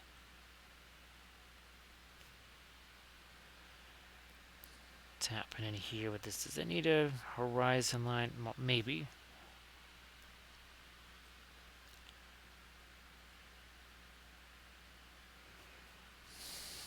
Blending. Brush. Alright. We'll let that stuff set. How's about we get to essentially what's going to be our lightest rust over here. Now the advantage of not having any object source lighting on this becomes apparent because we don't have to worry about, say, orange lighting like this here. Right, because conceivably that visually this would look orange. Nowhere near as maybe as intense as that orange, but it would still kind of read as orange.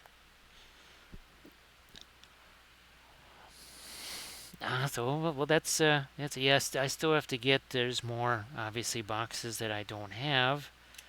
We'll still have to try and figure out a way to snag those too. I still have to get the Sio Cathys though, from Reaper.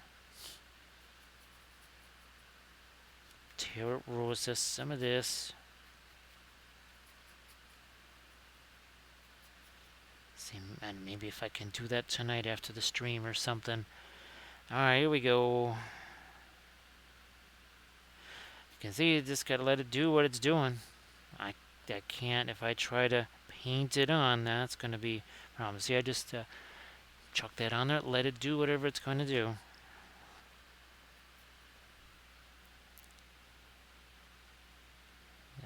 Yeah, let's lighten that up right along that edge. Sometimes you just gotta kind of think of where would something like liquid or whatever kind of concentrate, whatever. So now maybe it's a little more than one, but you can see just how tense it is. Of course, if we say we want to take some of that away, we could take this. It's a dry brush that doesn't have much paint. Oh, look at that. It's pretty much almost all the way gone.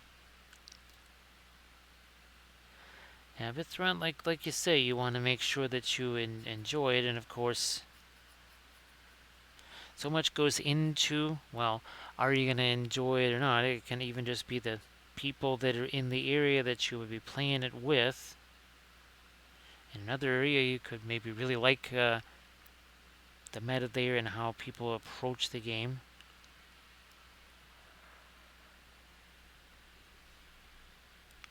So I don't think I want to lighten up that rust anymore. I think that's going to be good right there.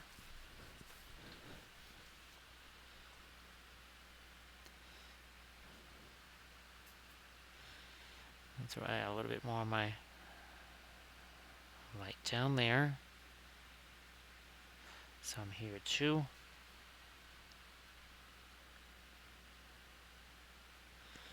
Now I get what that's the other thing I was going to ask is there some kind of a, well, I know there's, I don't think there's a TwitchCon thing, but there's San Diego Comic-Con. I wonder if that affects the streamiverse at all.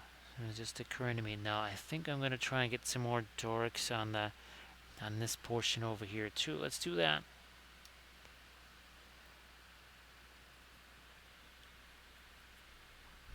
Gonna actually, believe it or not, just add here a little more. Just add a little bit of the Egyptian violet to this. Yeah, one more time, I'll say that when you've got a lot of thinner on that brush, you have to just let it do its own thing. But here we've got just enough thinner here, so it's thinned down, but you can see it doesn't just flow all over the place like the rust was just doing. And of course we have to leave all the areas of rust to set.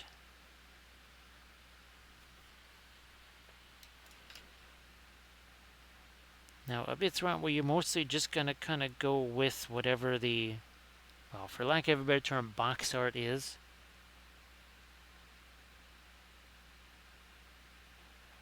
Let's throw, there we go, a little more light there. By adding dark. I know that sounds kind of weird, but the dark, you see, the darker I make this, I don't have to add any highlights there. And of course, with the highlights, you add too many highlights and midtones. You're not really gonna have very much shape there, are you?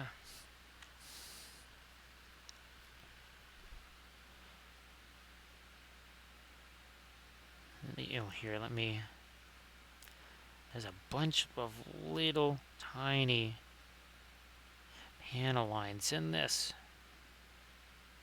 I mean, really, really, really tiny ones.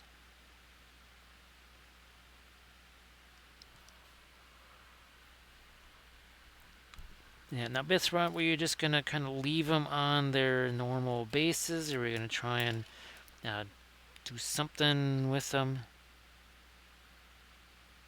I know for some folks it's easier just do them the way they are.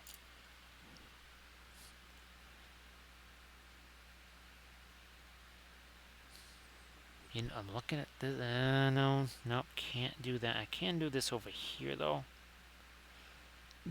Get a little bit of dark there. Trying to think about reflected light as much as possible.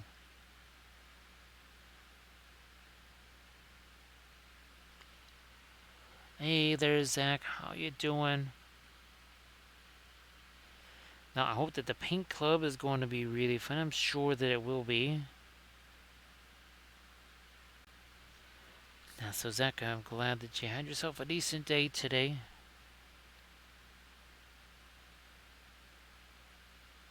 Let me, ooh, here.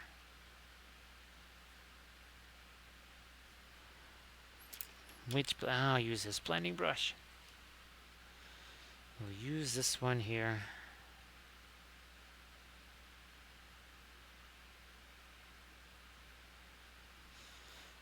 Bingo.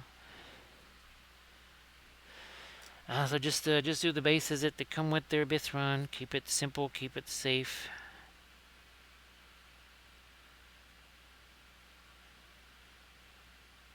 That's fantastic there, Zach.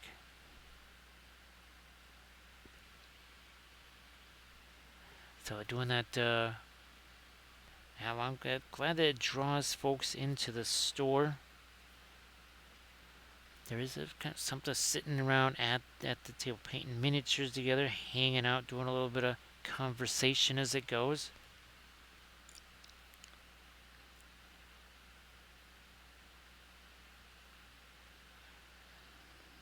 just darken that down. Then we'll take this our tiny blending brush here to it.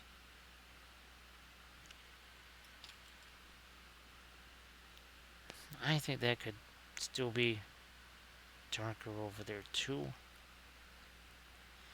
It's got an awful lot of paint on there. Get rid of some over here. Now that's darker. Blending brush. My micro. Oh, this is okay here.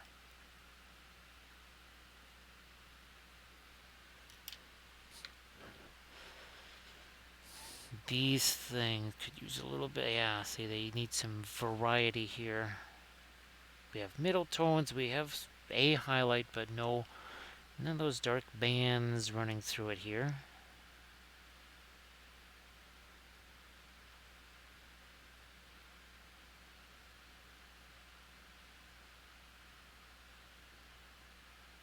Oh, yeah. Maybe here on the edge of the whatever these pistols are.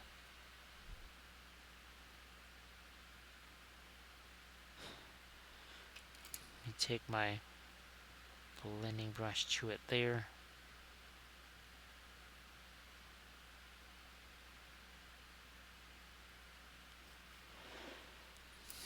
We never did get over here. I think we did the lighter bands, is that we never really did anything like this or this. Then, well, again, blending brush time here.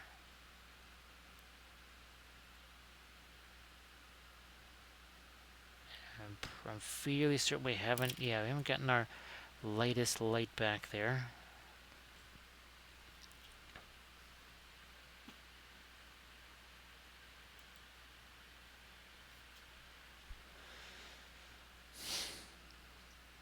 I'm going to do that. Let's get to our fast matte white if I can here. And it's still still somewhat broken down there. A little more thinner though. Sorry about that. Might have to go get me a cough drop in a second here.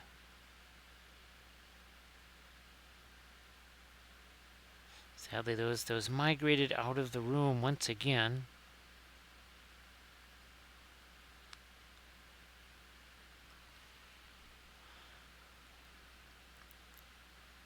Yeah, oh, gee whiz, yeah, this, holy smokes. That, and then reflect something onto the helmet from this.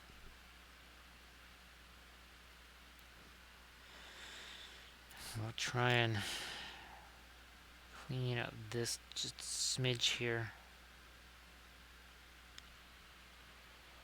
And sometimes that's all it takes. Is something as simple as just the blending brush, and that's it.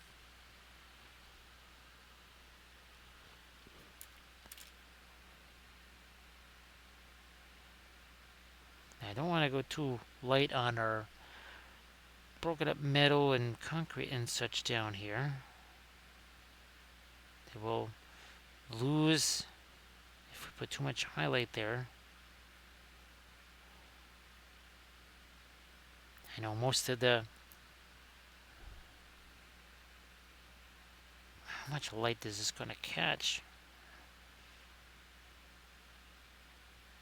Maybe about that much, maybe. Okay. Trigger. Lighten that up a little. Then the knuckles again.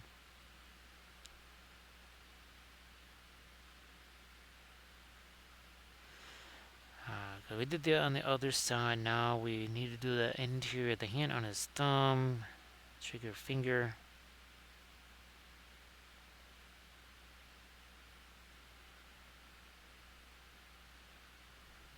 Catching some lights on the ends there. Okay, that's good.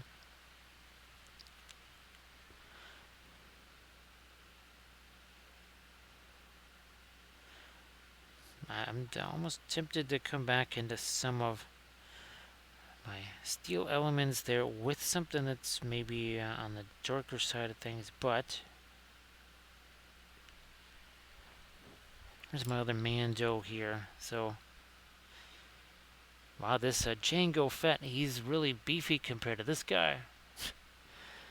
Now, I don't know if it's because one of them is a starter box and this one is... I don't know if this was the first of the non-starter boxes. Don't really know it that well.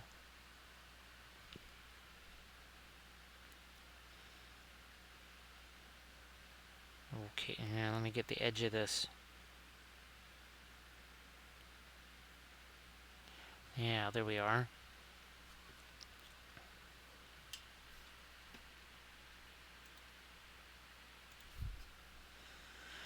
The helmet here and some of this stuff also needed some lighter highlights there.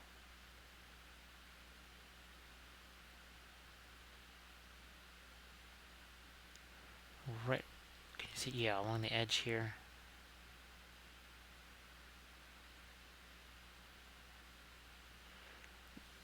Take this.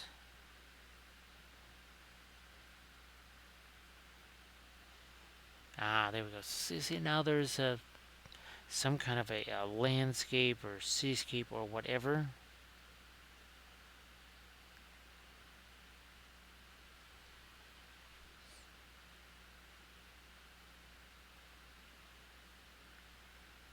I think I can go one level brighter on the mask here. Oh, geez, yeah.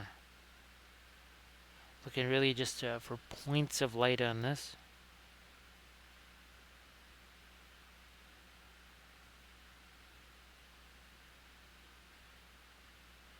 Lighten up that down here.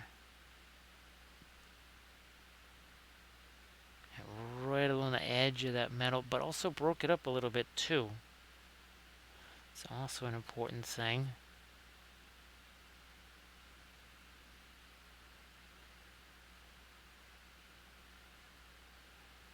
Yeah, that band in the middle. I don't want to...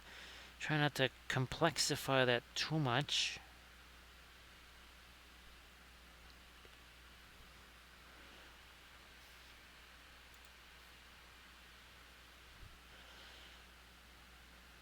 What I might do though, I might just run and grab myself a cough dropper to really quick. They're in the other room, so just hang on with me here. I'm gonna switch to... Where's my screen there? Okay, there's my Rohan. I'll be back screen, so don't go away. We'll be right back. We gotta get back to Jango Fett here. Just look at that. I'm just gonna grab me some cough drops. Be right back.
I found one.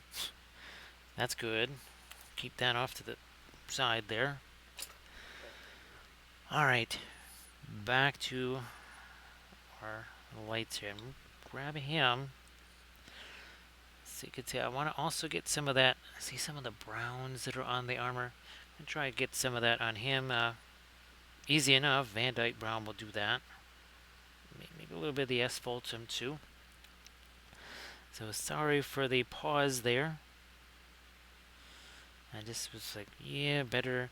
I looked around. I thought I had a whole bunch of them here. Thought I had a whole bag of them in here. And I went, I don't see any of them. Might throw a little bit more of my Van Dyke Brown 2 on some parts of the holsters. Never did get my lights there. Alright, let's try for funsies here. Maybe even, well, a little tiny bit of the asphaltum into this. So it's just some, trying to find some warmer grays here. Might even go a little bit further with that. Nah, not dark enough. So we'll push back the other way. A little thinner is okay, but just a little bit of thinner, that's it.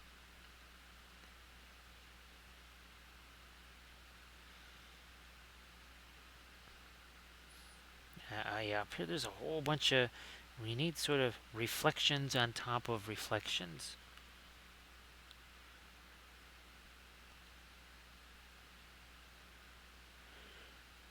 Same this way, yeah. We'll probably need a little bit of reflected light there.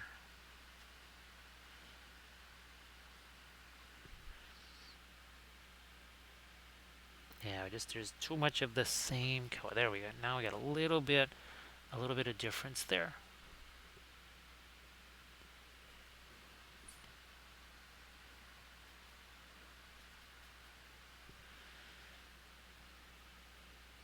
Just a touch of there. See that it's also maybe some of this reflecting on the armor. Need to do stuff like that. Thank you so much, Armor Wolf, for posting a link to the Patreon page. Of course, that's we just added our most recent video to the Patreon page earlier today. It was another one of our Shatterpoint miniatures. It was this guy, and this guy right here, and again with the magenta lighting, of course, because very fun.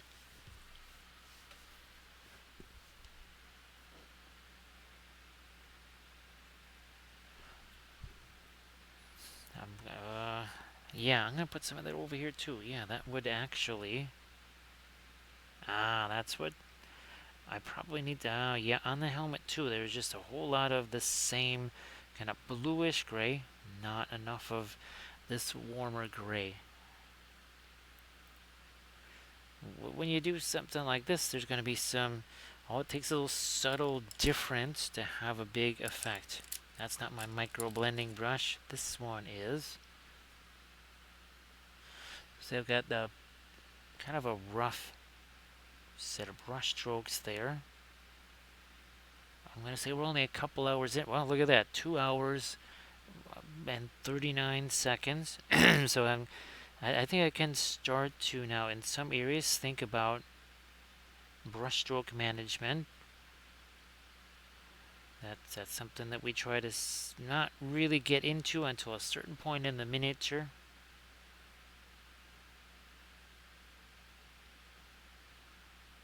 I'll do the same here on this shoulder like we did with the other one. There. Again, just to kind of indicate something besides only just that bluish gray. Hey there, Pinkwater Sommelier. I know you're lurking, but if you do want to post a link to some of your fabulous terrain stuff, that would be fine. So everybody please check out Paintwater Sommelier on the Instagrams too.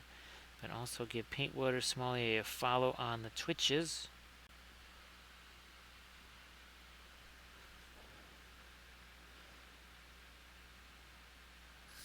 Gonna try and get again a little bit more of this warmer color out here. I think that works. I might try to also now lighten it up a little more. Look, my hand is on this brush, nowhere near that metal fail, right way back here.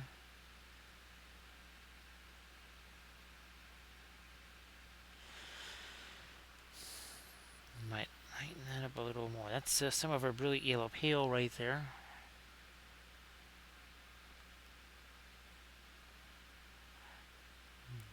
There we are.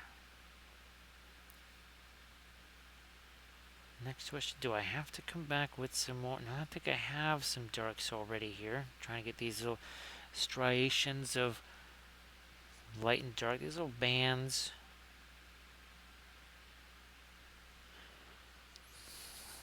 Now what I might do is go a little bit more straight up Prussian blue on some of this. Well, yeah, here, let's give that maybe a try real quick here.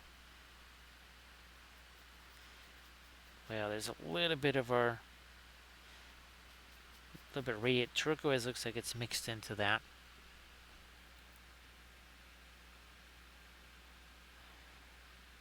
It's not so much about making that darker, it's more about, see these edges, there we go. Looks much more squared off there. It was getting again kind of a little bit rounded there. Not quite what we was looking for.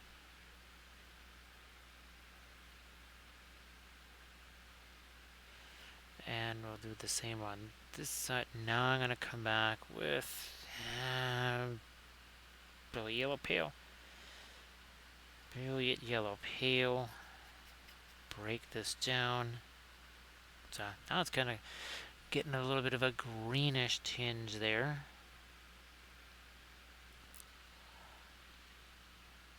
That's the so elusive goose, especially, well, all of the brushes that I use, first of all, they're all synthetic brushes. I gave up on sable brushes a long time ago. That was even long before long before I started using the oils. Gave up on sable brushes. As you can see, this brush has, that can kind of go this way, it can go up and down, and you see it doesn't get all soft and smushy, right, like those soft and smushy sable brushes. Not at all. So it's got a little bit of a, again here, look at this, I can get all the way down in there. See that tip doesn't budge, right? So yeah, hashtag no stable brushes. Probably could go a long way of saving you some extra hassle there. All right, I'm going to try, where's that cough drop? Glad I grabbed that. It's time for that cough drop.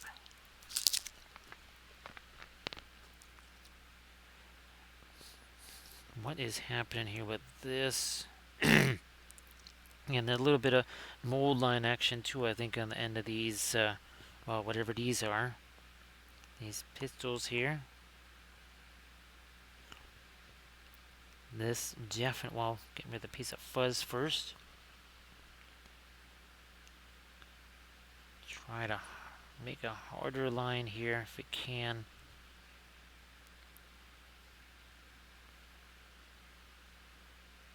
One that might have to also just in general add some dark step, but that helps there right away, I think. So yeah, the sable brushes are very smushy, and again, a lot of the stuff that we do, it requires a brush that has some sharpness to it and some sturdiness.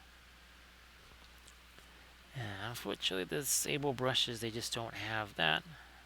Either of those things. I'm going to see if I can't. I don't want to go too light with that. I'm going to welcome our newest little hobbit. Well, the Glazer Beam. Glazer Beam, how are you doing? And along comes Gandalf, and he says, you shall not,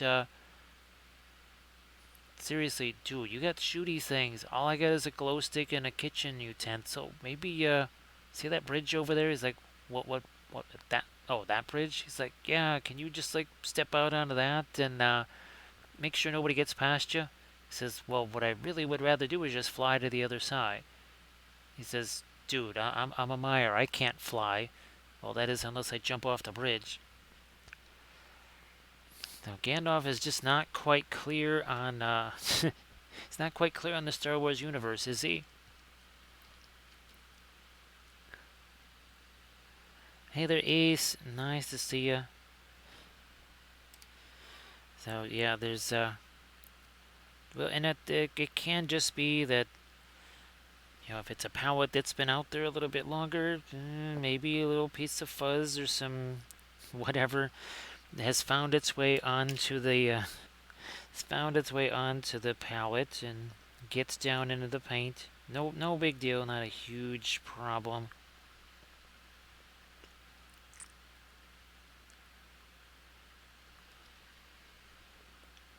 Is that his? Oh yeah, just his boot there. I thought there was another strap over here.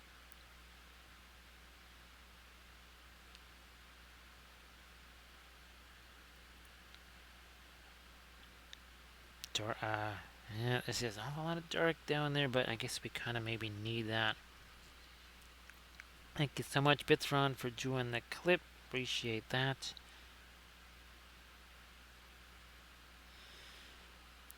This really is kind of very mystifying to Gandalf, all of these Shatterpoint guys here. Not sure how he's going to react to all the Eldfall Chronicle stuff. Well, there's some that he's just going to think is Harad. Yeah, that one desert faction. He's just going to think that's Harad. Not sure what he'll think about some of the other ones.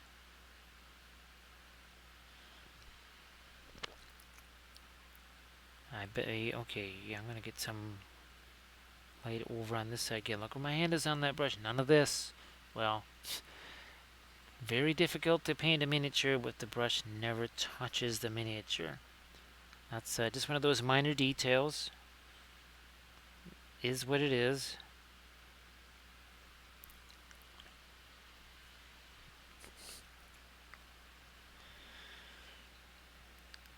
Alright, let me lighten up this bit here. And then a couple of much lighter things here. We could do chips and scrapes and all that kind of. I mean, there you can go like that. There you go. A little bit whatever.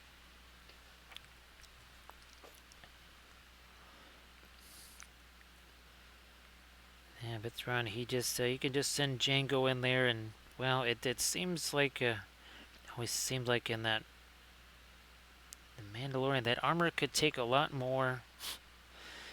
It was like the whole thing was solid mithril or something.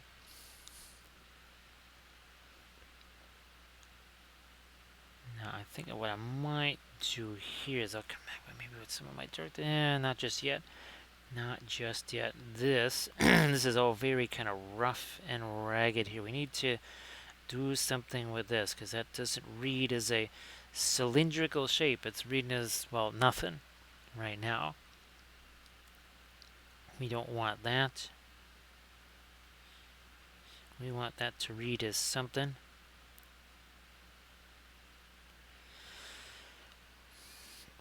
Back here, I'll take some of the fast mats, some of my radiant turquoise. Bingo.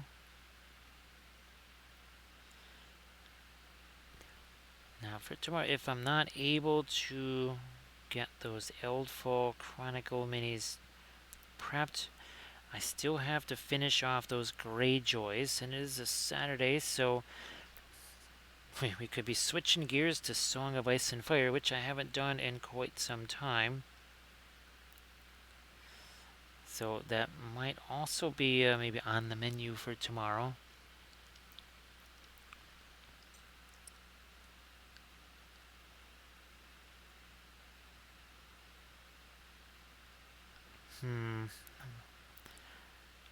This, again, another couple of weird little kind of ragged looking things here. Let me see if I can go with my... It's a Prussian blue mixed with a little bit of... Just a little hint of our radiant turquoise.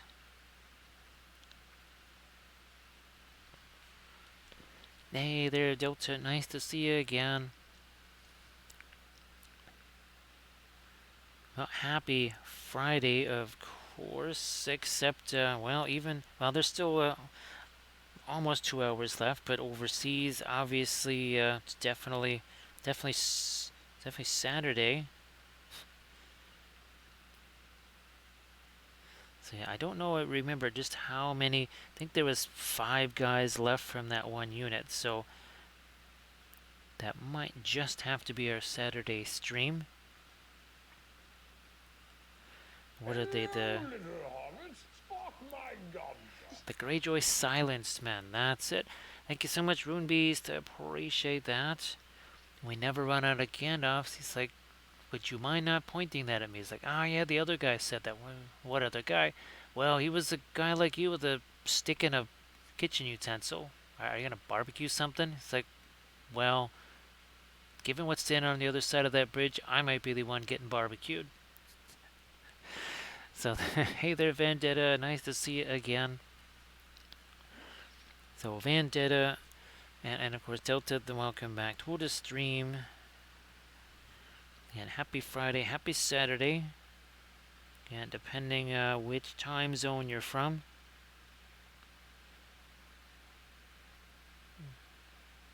I'm just going to try and get some more of my dark down here. And then this is the other area we were looking to maybe cleanse a little bit. So here, think of that as maybe the reflection of this thing right here, right?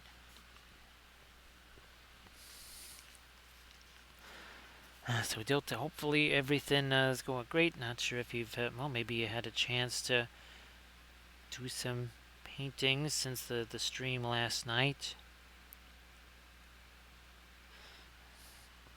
Back to that dark here, really trying to sharpen up that, because this has to be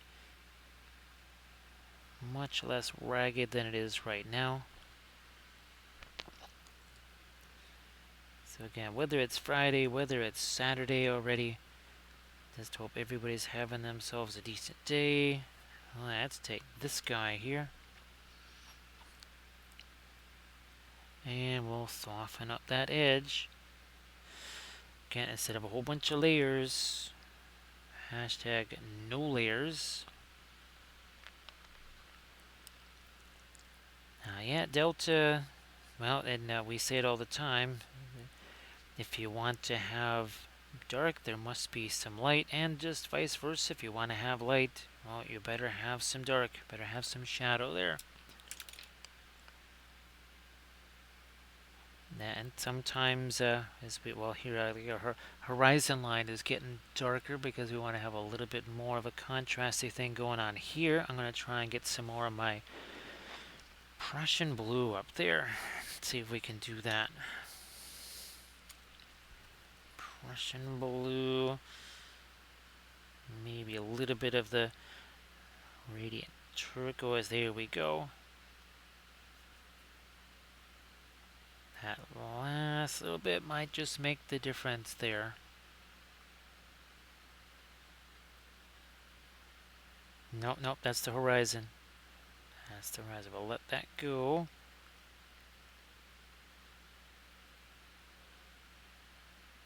Same thing here with that little light that we added. Just going to soften the edge on that too.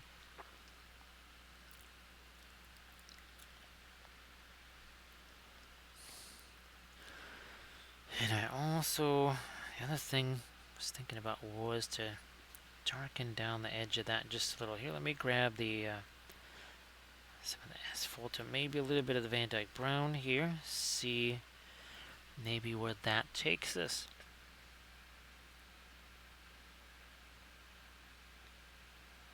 Like so.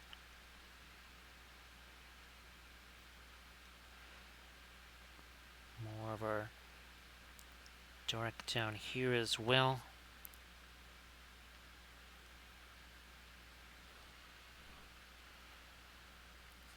I think we already did add the... Yeah, we did that up here on those, the dark up there.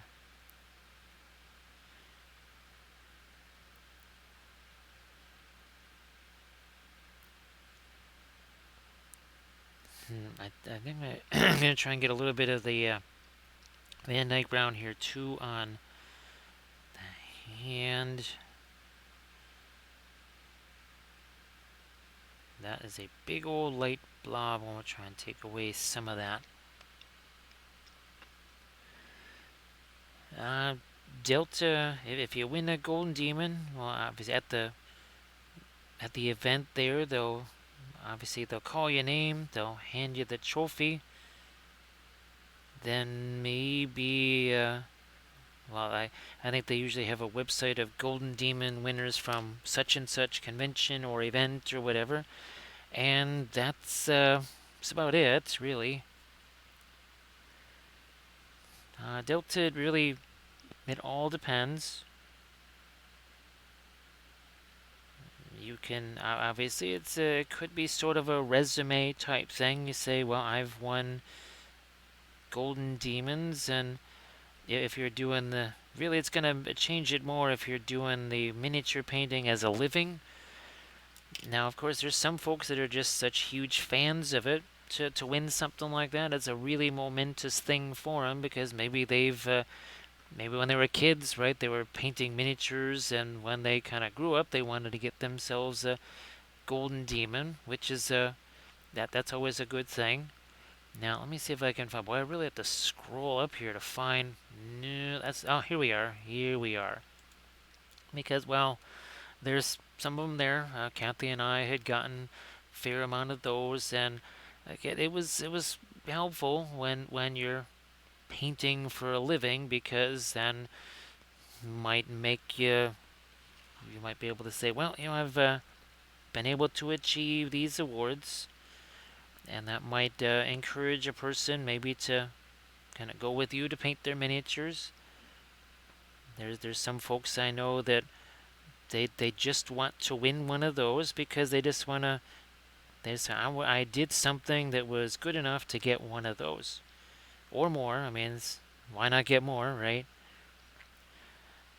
But to them, that would be, like you say, a personal achievement. It's something they've always wanted to do. It kind of runs a whole range of stuff for me. Since army painting and that was really more my focus. Wasn't really a contest thing. It would be always interesting to see if figures that I painted for my armies could win Golden Demons. So that was really more my take on it, was to see if I could almost be the anti-Golden Demon in some ways, I guess. Thanks for doing the clip there, Bithron. Appreciate that as always.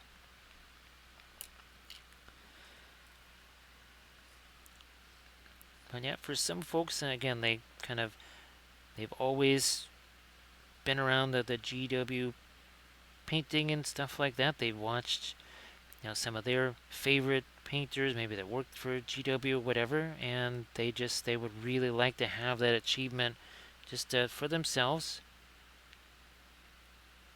So always a good thing to shoot for, right? Because maybe you push some boundaries in the course of doing that. Maybe even try some things that ordinarily maybe you wouldn't do. Also a positive thing. Now here, almost went in the wrong direction here. What I'd like to do on this upper edge here is maybe get some of this Prussian blue. Jeez. Okay, well that might just do it there.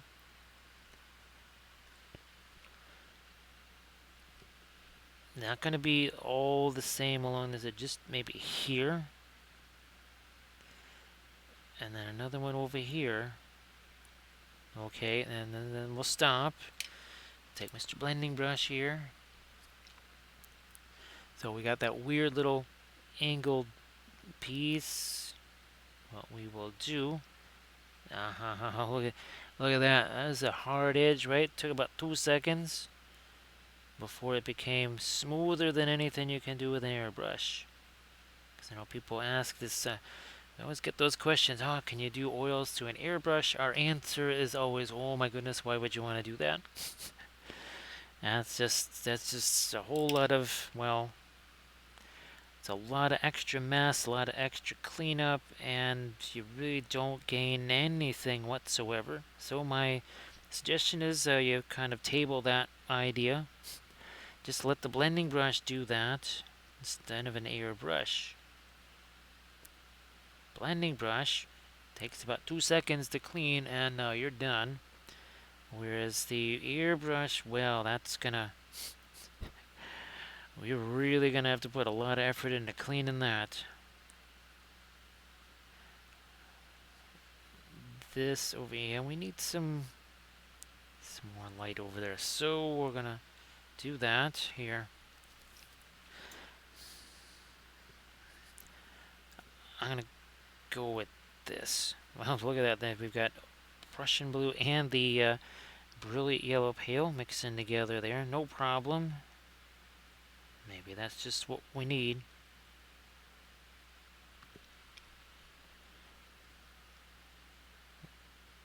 This over here, what's going on with that? I might just have to come back with some darks over there. Also, piece of fuzz. Get rid of that.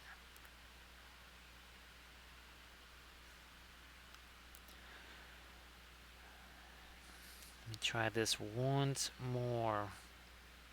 Okay, that is strengthened, and then kind of a secondary line there. Then we're going to march over here to our radiant turquoise here.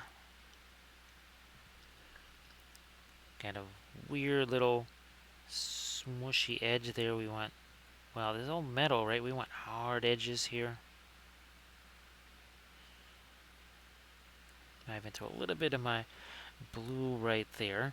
Now, boy, look at how dry that looks. That is not dry paint. That is all very much wet paint. However, it's Terra Rosa, and when it sets, it looks like it's dry. So it could be a little deceptive. Have to be aware of that. All right, back to that Prussian blue here.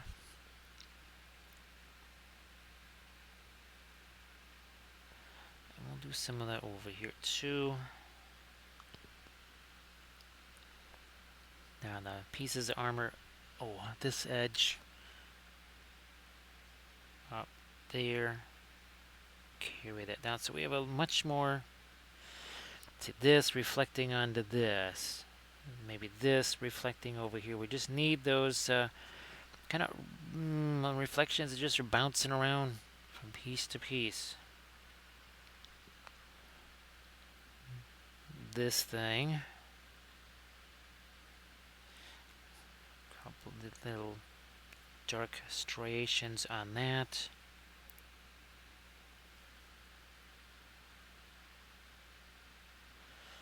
These things, sometimes the mold lines get a little bit pesky on those, for sure.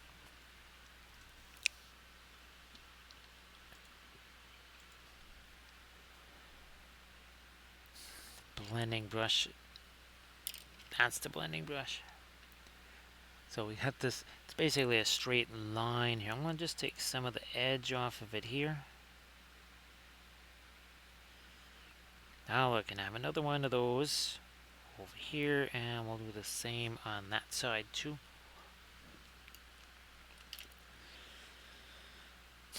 This, I think, a little indigo and maybe a little indigo violet. Yes, that's our favorite there, indigo violet. So a little bit of indigo and some of the Egyptian violet mixed together. Blending brush again.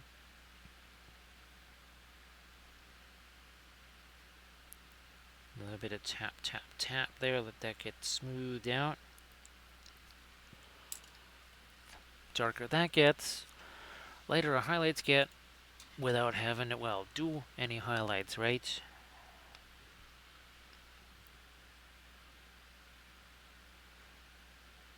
I think I might need to get, I'm going to brown onto the boots there. Try some of the asphaltum here mixed with, well, some of the white. See what happens with that.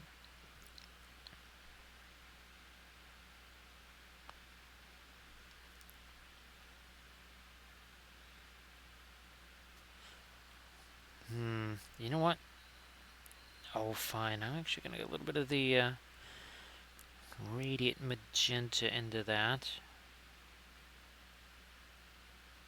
I don't want the boots to be too reddish, especially where there's maybe some rust right next to them.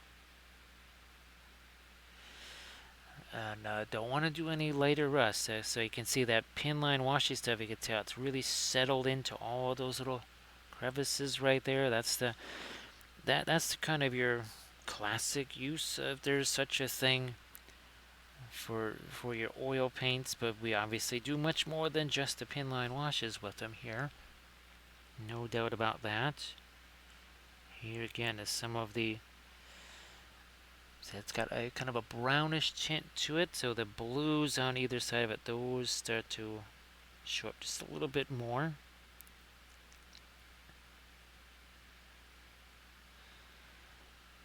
And sometimes maybe you gotta do a little bit of back and forth. You say, okay, that's a little too light. We have to dial back on that, or maybe we need actually some more.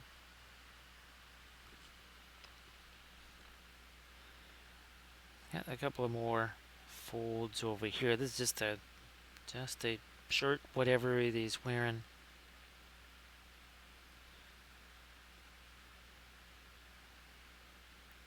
Maybe I should throw a little bit more on my light down here. Yeah. Oh, and by the way, 2.5 hours ago, this was just primer. Now, in this case, it was, this is more of a kind of a, well, turquoise, but this was just a warm grayish primer. That's all it was. Now I'm going to use this blending brush here. And like we did on the shoulders, and so I'm going to spread this out here with this tap motion. We're not doing this, because that's just going to smear it all over the place. Here it's straight up and down motion. That just, it mixes, or it takes away some of the excess paint there. This should be much lighter, I think.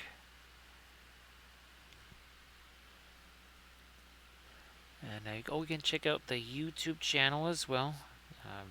Just on the Twitch channel, I save everything as a highlight, so it's kind of like a YouTube channel. And then I also will take things like their Galadriel figure here. This is actually up on the YouTube channel. It's just a condensed version. I think the session itself was maybe 4 hours long, and I've cut it down to about 2. Obviously, some of the interaction that's taken out of it so that it can be shorter.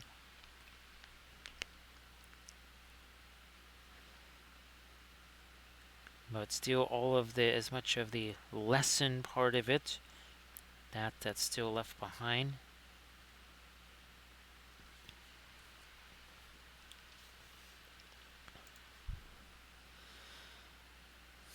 This hasn't gotten any kind of mid-tone or whatever, so I'll do that area.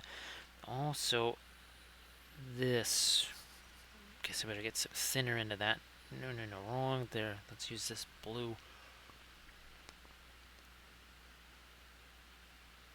Get a little bit of the light on that side too, and now try and lighten this up one more time here and get some of the fast matte white back on the brush. Get rid of that fuzz.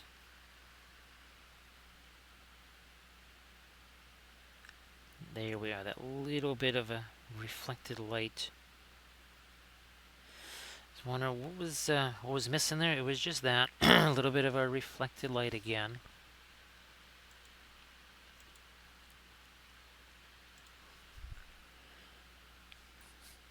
Never did get the this whole armor piece right there. I haven't really done much to either of these. I'm gonna get my blending brush again here.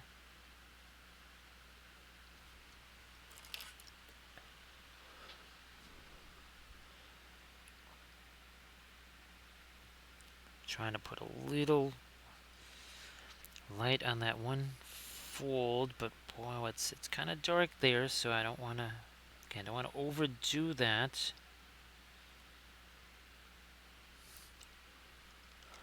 We did also to add some basing stuff to this. We added some of the Green Stuff World texture sheets there, and then a Make It Epic basing bit there. That's some of the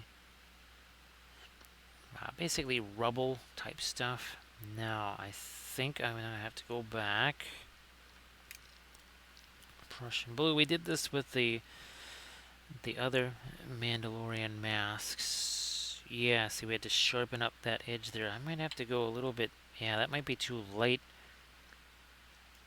Okay, I think that's what we're looking for. Really trying to break down that Prussian blue. Certainly don't need a lot of it. And that will just go right along this edge here. Again, look where my hand is on that brush. So there's a big old blob here on the end of this. Ah, there we go. Much better. That's the way we like that.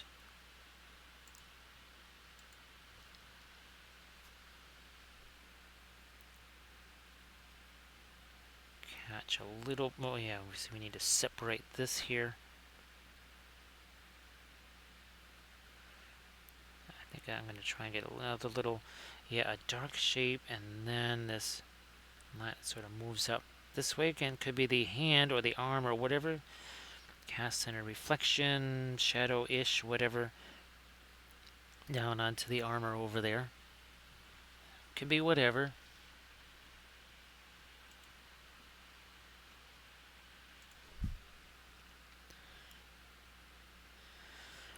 This is, it just kind of looks like a piece of cloth. It doesn't really look very much like metal because none of this is reflecting down onto it. So I'm going to try to first throw some dark down there. Something like that.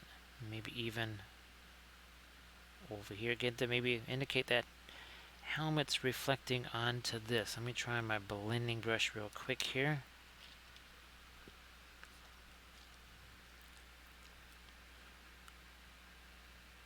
Tie that together and take this.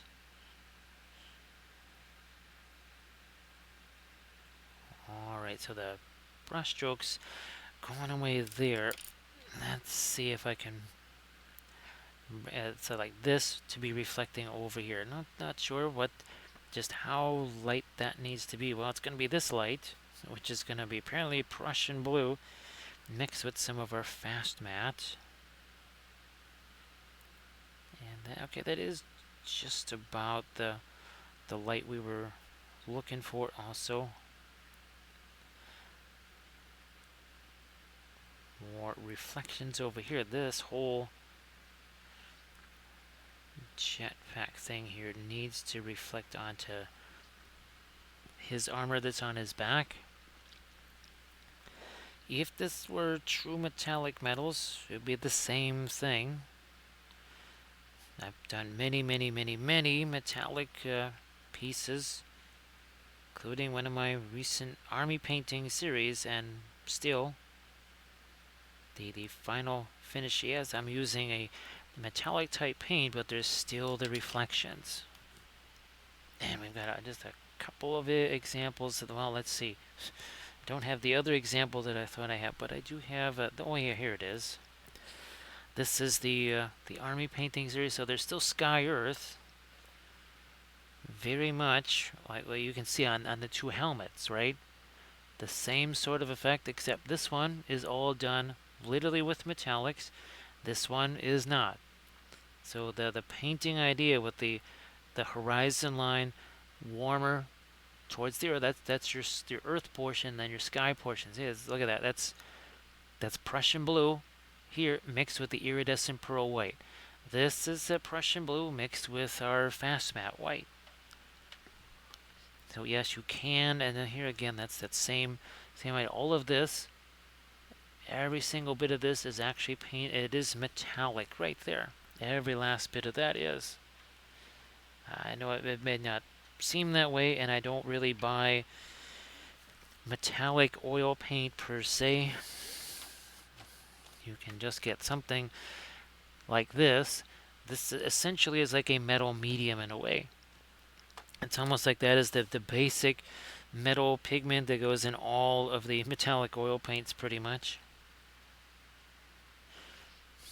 Now I'm going to try and get some of my latest clothing colors here. This is back to the radiant violet here.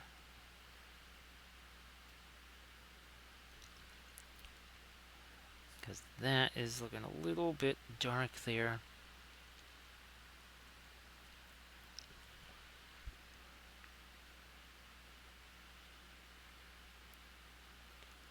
Yeah, over here is some.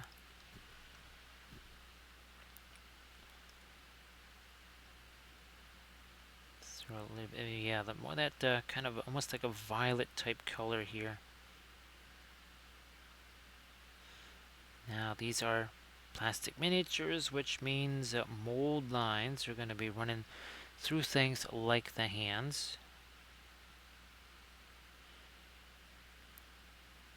I need to get some reflected light here.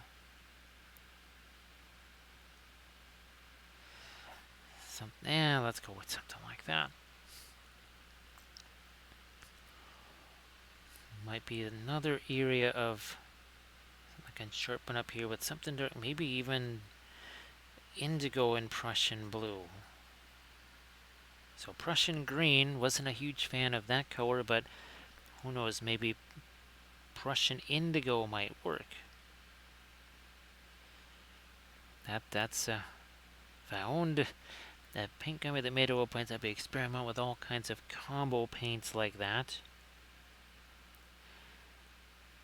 Searching out for the ultimate staining colors.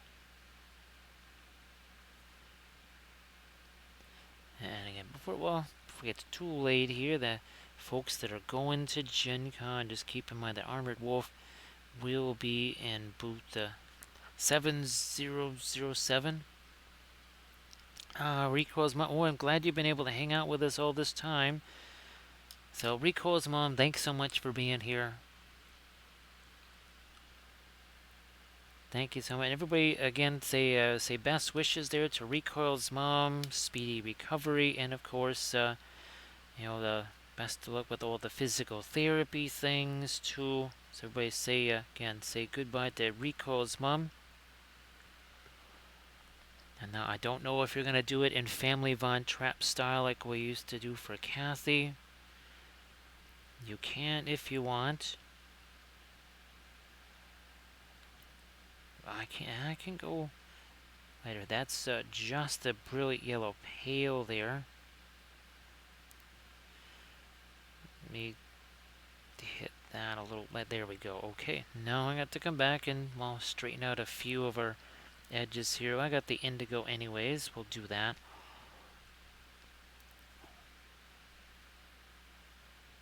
Bingo, like that.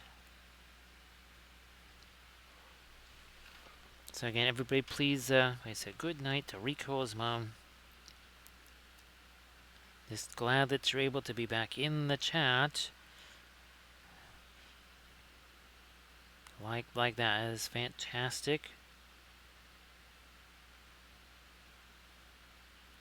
There we go. Again, you see how there's this basically a gap here in the horizon line? That is something that I had to learn the hard way. I mean, it wasn't like the effect Was it nifty? It just was not. Well, it wasn't that nifty because again, it wasn't quite the way it really should be. Did I get all of the dark down here? I think so. And the sharper edges, it looks like it. Alright, maybe now it's time for a little something more on the jetpack here. Let me see if I can do oh, now you got the indigo and some of the some of that radiant violet there.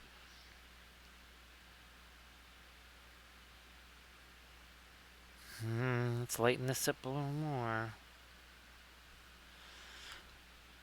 It's gonna go right here along that edge. Now we gotta do the same thing over here.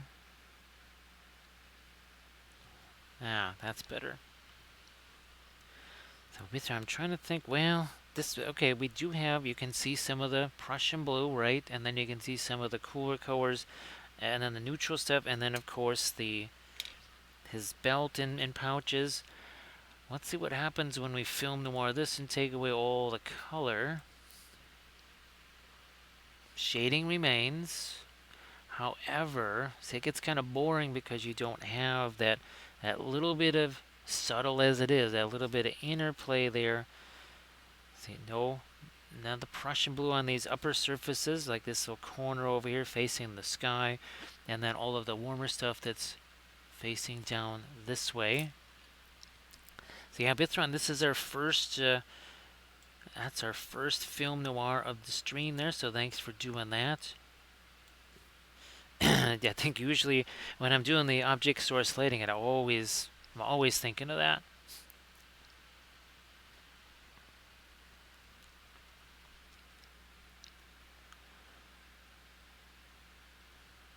I'm going to try that also over here. Let me try a little bit of the Prussian blue. There we go. Just trying to break up some of these shapes. That needs to be, I'm going to say lighter. Yeah, bit throughout. Now, of course, well, we could do something like that. Remember, where's our wolf? Here he is. So, again, something like this here, right? We could just take something like Van Dyke Brown, and that's Brilliant Yellow Pale. That's it, just two colors. So you could do again a little bit of an exercise like that. And Elite shows just that he's got a little bit of affinity for the wolves there, the four-legged wolves. Now, I mean, if possible, maybe I can try and do a 2D art again this next Thursday. Next week's going to be a little wild. There's a lot of physical, very, very physical labor that's going to be done on the house here next week. So we'll see what shape we're in. And maybe we'll just have to do some 2D art next week.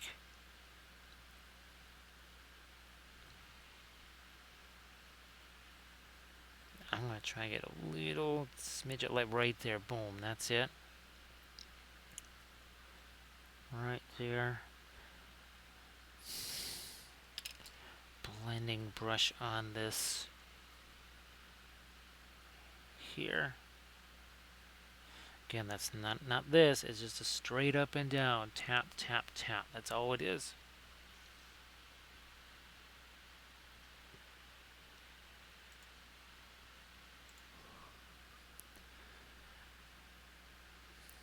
More edge. Just kind of, yeah, some of these things get, again, a little bit ragged sometimes. Like this is a little raggedy over here. I'm just going to take this brush. We'll do a little bit of tap, tap, tap here. This is another area really massively affected by mold lines.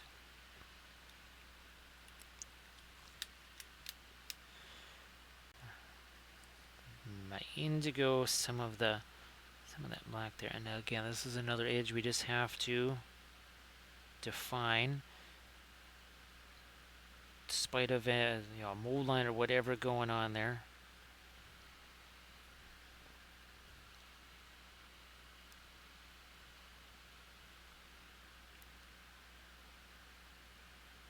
Yeah, it's also too here. I'm gonna I'll use my blending brush for this.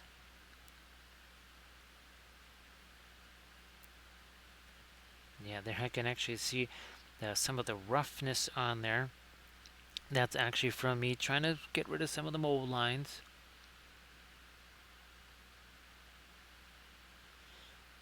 Again, these are not 3D printed. These are from a Star Wars Shatterpoint Atomic Mass Games. Hard to believe it's already the last of the... I mean, there's only 4 figures in the box anyway, but this is the last of the figures from that box already.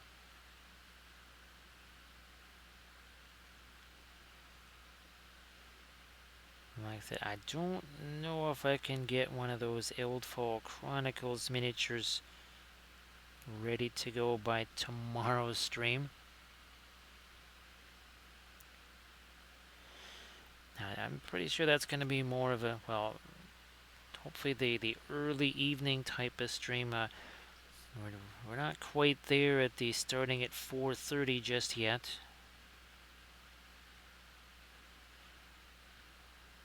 Now here, this is what I'm trying to do, is bring that up right up there. No, that's too regular. I'm going to have to take that, yeah, we'll just take that part away. Didn't quite work out the way I thought it was going to. So we'll just take that away. We're also going to say thank you so much. Appreciate that, Horns fan. Hug 'em horns. There we go. Now, I don't have any of the, what is it, our Mahood riders out there, because that would have really gotten some horns for you, right? So, Horns fan, hope you're doing well. Thank you so much. Appreciate you being here. Oh, yeah. No. Let me get a little bit more of that. And something like this. So, Horns fan, have you been able to actually do some do some painting over the last week?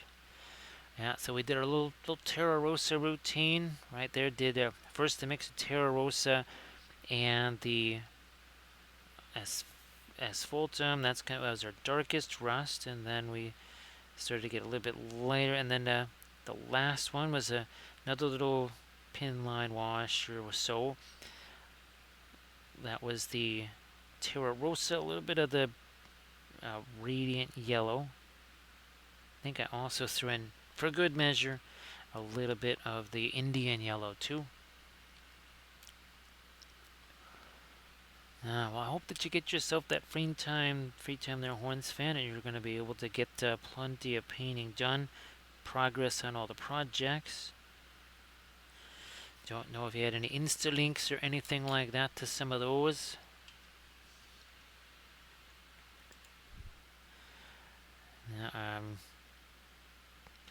I know, I was almost tempted to get a little bit of Terra Rosa on the but no, we should not do that. I'm going to try and get a little bit of reflected light on these buckles. Also, whatever this stuff is down here.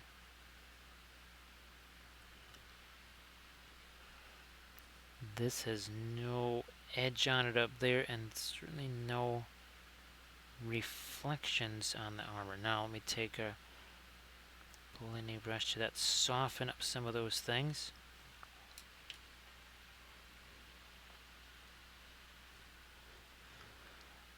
So yeah, that's looking this. Oh yeah, here another edge up here,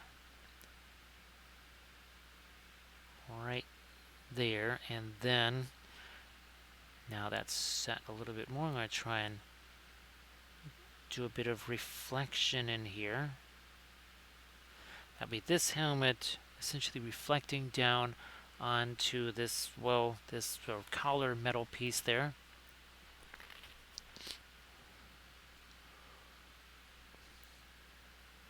Yeah, Bitron, it's just really weird that these ended up, I just kind of needed something that was unlike everything else when I was first coming back, just for different reasons from a brain standpoint, and these really did do the trick. Well, lots of object source lighting and lots of the metal. And Horns fan, I really do hope that these are fun for folks, because boy, usually every day has a lot of its aggravations and such, and hopefully people can come somewhere and just chill, right? Just chill, like you say.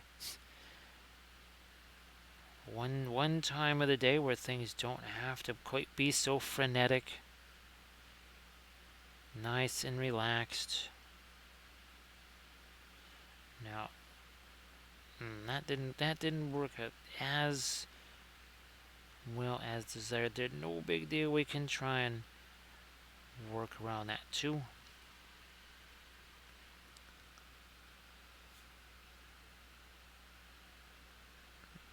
Now, I'm gonna. Okay, that's gonna. I wish I had a micro blending brush. We'll just use the micro blending brush here and see if that's enough to tie this together. Looks like it. Looks like it did that.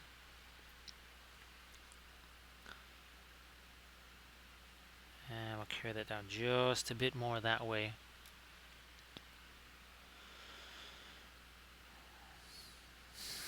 I'm going to try maybe some more of the Van Dyke brown on the belt here. So Van Dyke brown. Okay, maybe a little of the asphaltum too.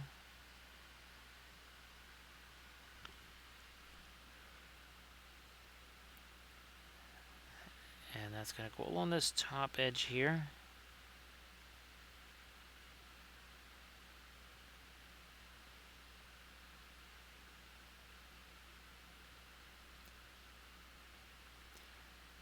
Now that, oh yeah, see, okay. We'll darken this down. Yeah, okay, darken that down. And then I'll come back with some of my, I still have that ochre over, yeah, still sitting right over here, look at that. Still sitting right there waiting to be used.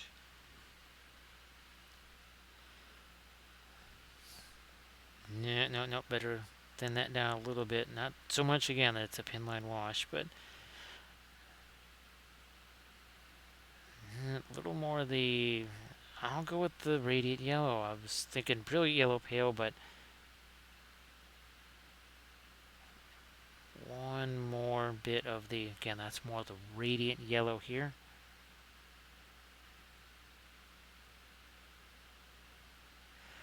Okay.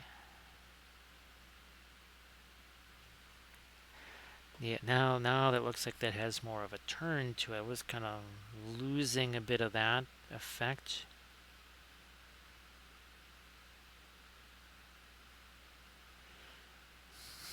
I'm going to take again. Okay, fine. We'll stick with the radiant yellow for right now. Stay with that homemade yellow ochre. Or is it raw sienna? Boy, those are really, really, really basic oil paints that I still have tubes of those, but boy, those have been kind of set aside for quite some time. It's kind of like how Prussian blue came along and then, well, cerulean blue, cobalt blue, all that stuff went away.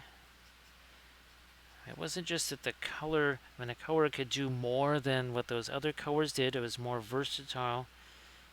Well, it was cheaper. In some cases, way cheaper. And it just dried faster. And by dried faster, I mean like how this will essentially be dry by this time tomorrow night. Would I put some varnish on there? No, I wouldn't do that. But it would, for all other intents and purposes, would be dried to that touch. I will throw a little bit of a line down here. So yeah, 2 hours and 56 minutes ago, there was no paint on this. There was Zippo. Nothing. Nada.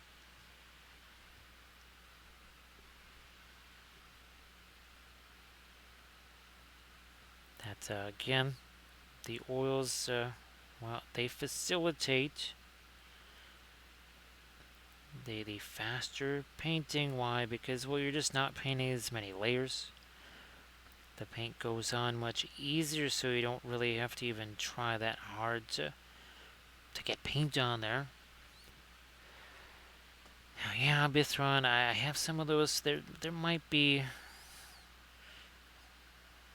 one, I think, well, I don't know. There's a couple I have some ideas as far as the basing goes. But also, too, it might just be easier to set up some of the Song of Ice and Fire stuff, since I already was painting some of those on stream. Actually, that was some of the last stuff we painted before all the craziness in May.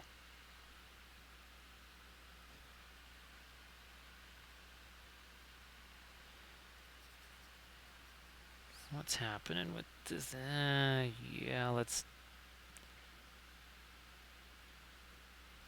I might even go lighter. Boy, oh boy. Well, let me see. I will...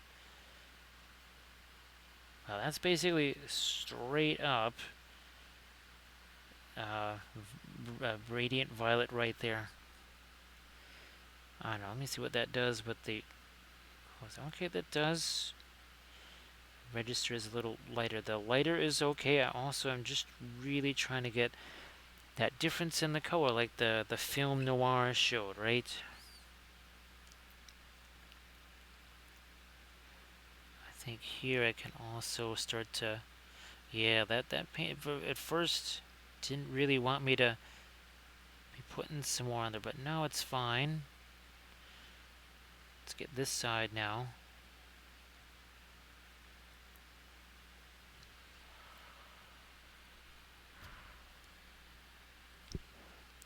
Yeah, Bithron, I'll try and open up. I don't think I'll have time to do it tomorrow. Maybe Sunday. Well, there's gonna be a lot of things going on over this next week, so I don't think I'll be able to look too much at that this week. Well, at least as far as like the game part of it goes, we'll just have to focus on the minis, I suppose.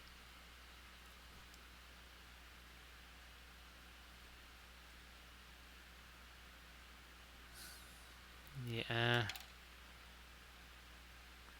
It actually could be lighter up there. I'm looking at some folds there.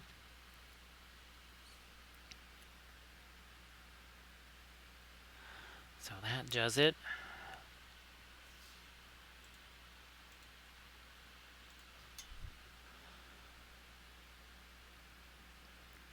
Oh gosh, if I can somehow get the brush down in here, which looks like we can. I'm going to try to throw a little bit of light there, and then this. Blending brush again. Like that. Like that right there. And let me see, I might... I don't think I do have, well, I guess a little bit of the fast matte white over here. Just a tiny little bit of it.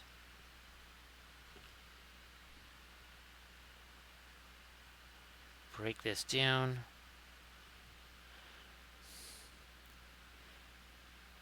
First on the edge of this. Makes that edge look a much sharper, much pointier. Speaking of edges, we need to sharpen up some edges over there.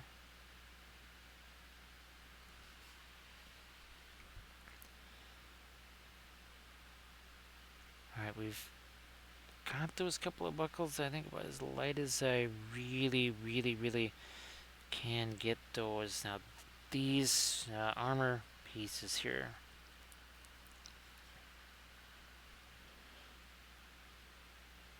that top edge. Same on that one too.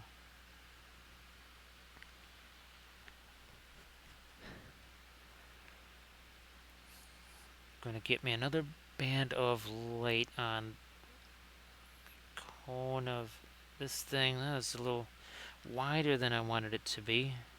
So I'll take some of it away.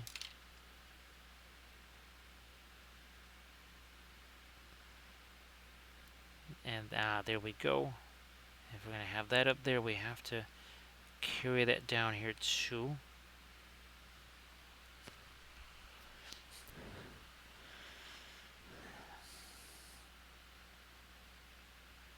I'm looking at this over here again, a little bit on the ragged side. I'm going to see if I can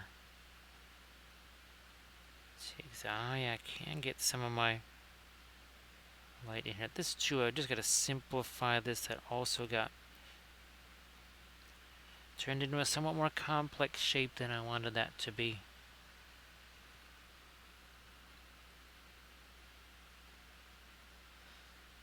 Oh, yeah, some light over here.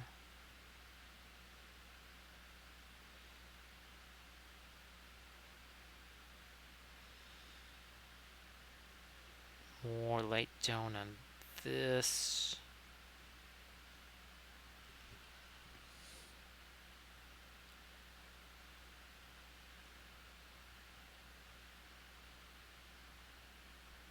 Maybe the inside of these nozzles too.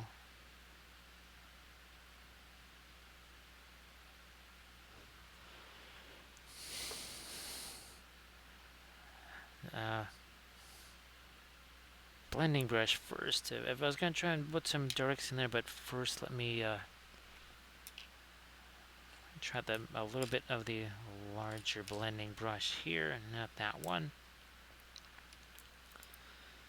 Now we'll just use this guy here.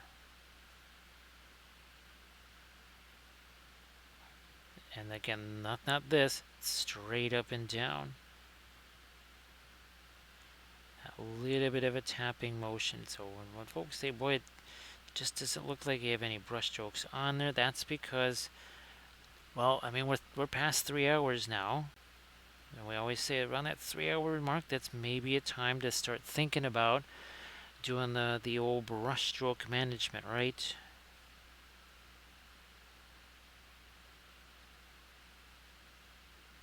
That way too.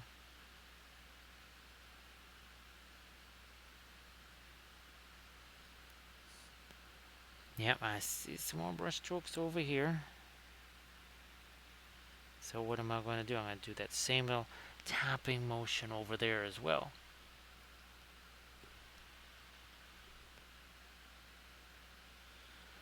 Even over here on the, say, like the rust or whatever, if I feel like there's some funky edges over here, I can take this, and even where there's the rust, fade that a little bit. Yeah, see here, just got some big old blobs of, so we're sort of trying to organize that a little. But you can see that nice sit down in the crevices there. That's where it's got some of the, again, the lighter kind of terra rosa type color.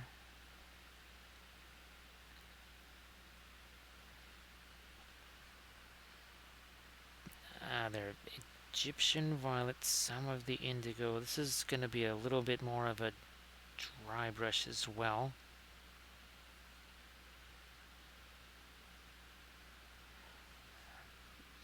Yeah. Needed that. Also that. And this doesn't look quite like a fly. I need to extend this, I think, further this way.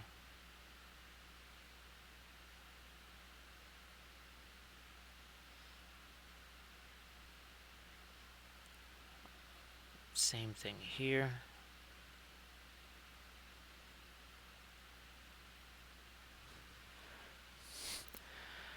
Now this is another little tricksy area right here.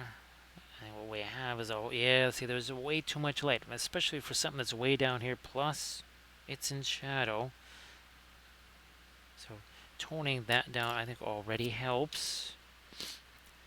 And thank you so much for the link to the Patreon page. Again, this just went up on the Patreon page today. Speaking of Star Wars Shatterpoint, this is the third Shatterpoint episode that I've done so far on the Patreon page. There'll certainly be more. Actually, was that the diorama that has that's got Vader on it. Wanted to do that as a multi-part series. Again, that'll be on the Patreon page.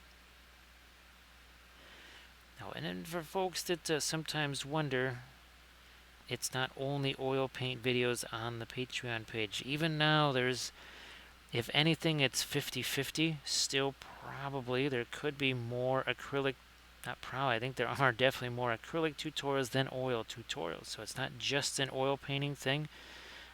Somehow that sometimes kind of gets out there too, as, oh, it's only oil paints. No, it's there's acrylics as well. There's also tons of basing videos, as in at least close to 100, if not more. Varlby, how you doing? Great to see you again, Varlby. Well, it's still a happy Friday here, but again, happy Saturday. Happy Saturdays to other folks there that are, say, in Australia or in the EU. Thank you so much, Varlby. Appreciate that.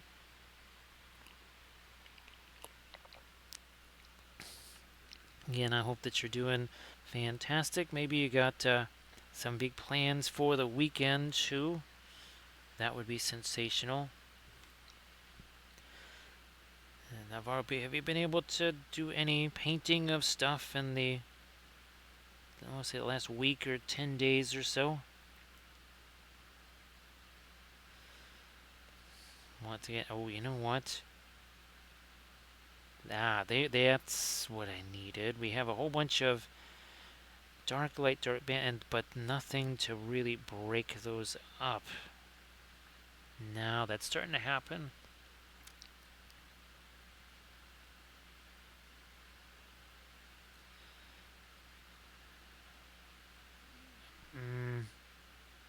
Yeah, I'm gonna lighten this up. There's almost feel like reflected light from down here.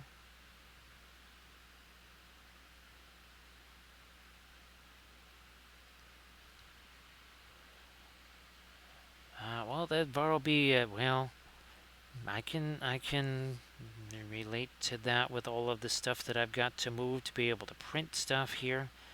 All that, the stuff, the changes being made in the basement area and such. That's, well, among the many things I'll be doing after the stream here. That's something I'll be doing. Yeah, VAR will be, definitely, I had to use that same phrase tonight. Earlier before the stream, yes, with Armored Wolf, I had to use that very same saying. It's a long, long story. Yeah, that's, figured so. So yeah, that was the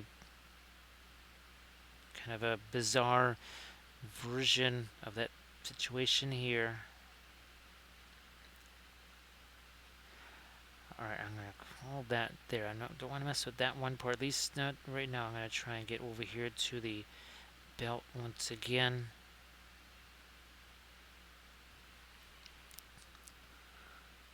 But hopefully that happens really, really soon. Now, is there something that, a project that you've got underway already that you really want to get back to, or would you start something new?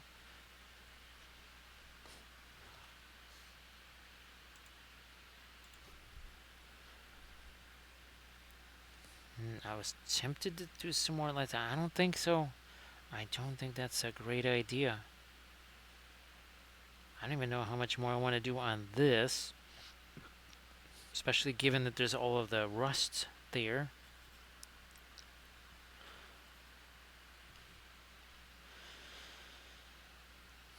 that's got a little bit of the radiant magenta in there. Just again trying to change that color a little bit off of the gray, but not to make it that orangey brown like what we have with all of our rust color.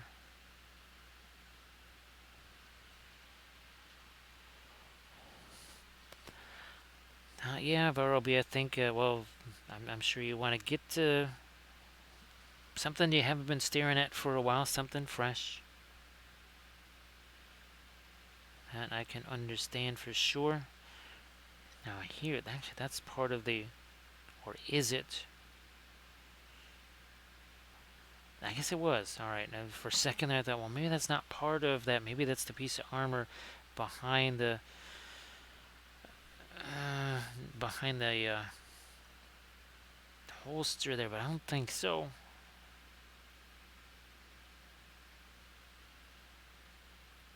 All right, a little more light on that.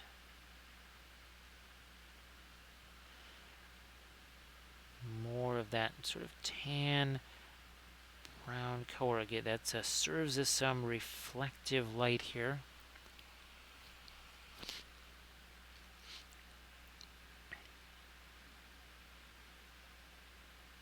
Yeah, maybe some on the pistols too. This is our, well, for lack of a better term, this is our earth color. If we are going to be having the things like sky earth metal on here. Ooh, you know what? Before I mess with that one, I'm going to do is take the dark here, some Van Dyke brown, I think. On the edge of that, we'll tidy up that edge while we're at it here. Let's do that.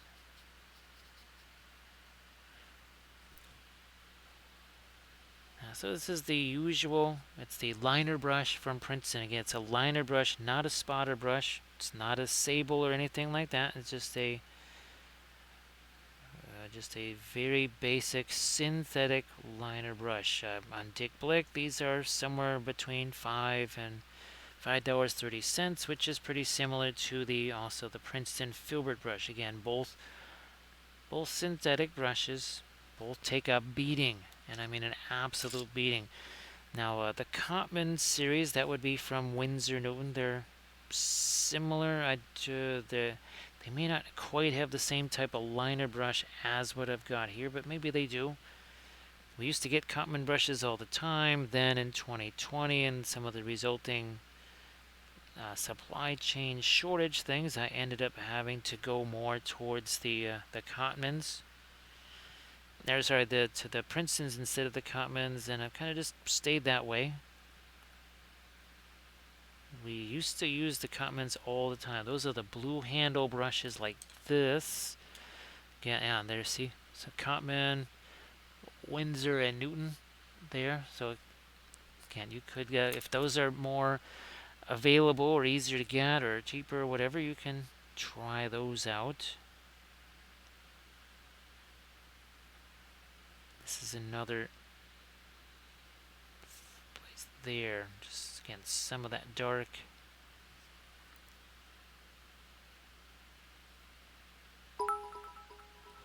Is that a Sarge that I see? That is a Sarge. Sarge, how you doing there? Thank you so much. Happy Friday to you. So hopefully, oh, and happy anniversary. Sorry, I missed your anniversary. I think that was that a few days ago. So happy anniversary to you as well. Sorry, it's a little bit a little bit difficult sometimes keeping up with all the Facebook things these days. So sorry that I missed that. There we go, right up along the edge of the armor right there. That's what it needed. Now we'll try and separate these pouches here. Try and clean up that line up there. Well, hopefully you've got yourself squared away a little bit of time to. I know you got the diorama with the creek there. And I know you got some. I know you got some Space Marines also underway.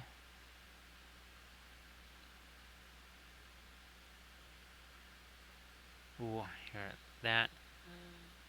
Gonna try and get you to get some light on you over there.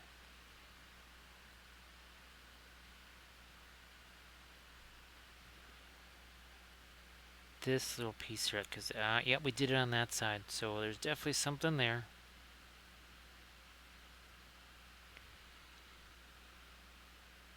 So hopefully you've had yourself already against some good victuals there. I will be partaking of some after the stream here myself. Since I realized, of course, when I started the stream, I said, oh yeah, I've eaten twice today. It's just been a very crazy day.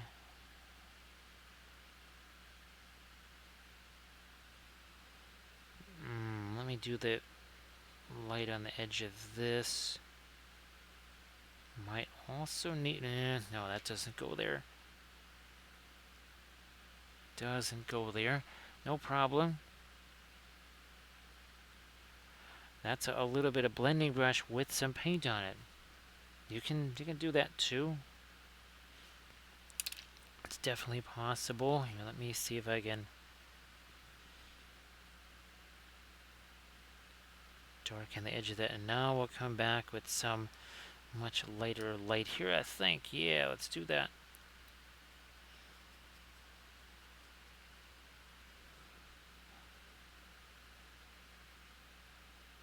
Poof there. That gets a little lighter. So is that, and my hands on this brick. None of this on the metal ferrule stuff. Nope, none of that. Alright. This.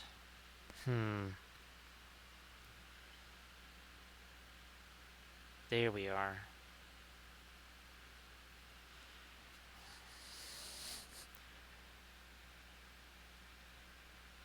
That's more like it.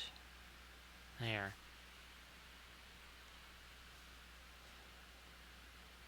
So these synthetic brushes, in addition to, well, the nice sharp point that stays, no matter which way you're pushing it, this way, up or down, whatever, that, but of course, it just takes way more abuse, much more punishment. These things cost a third of what a typical sable brush does, and they last, seems like about 3 times as long.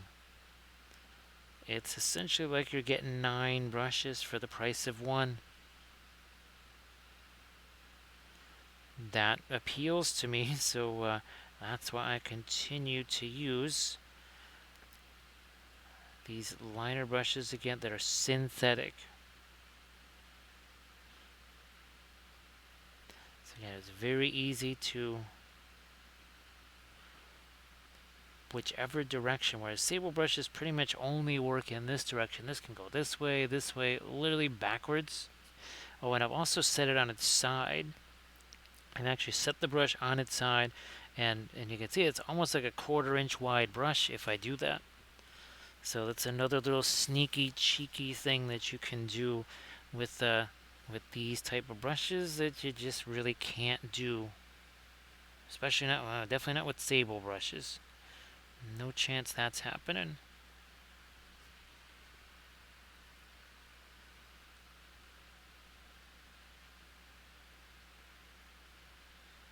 Lighten up the back of his boot slash shoe-ish, something like that.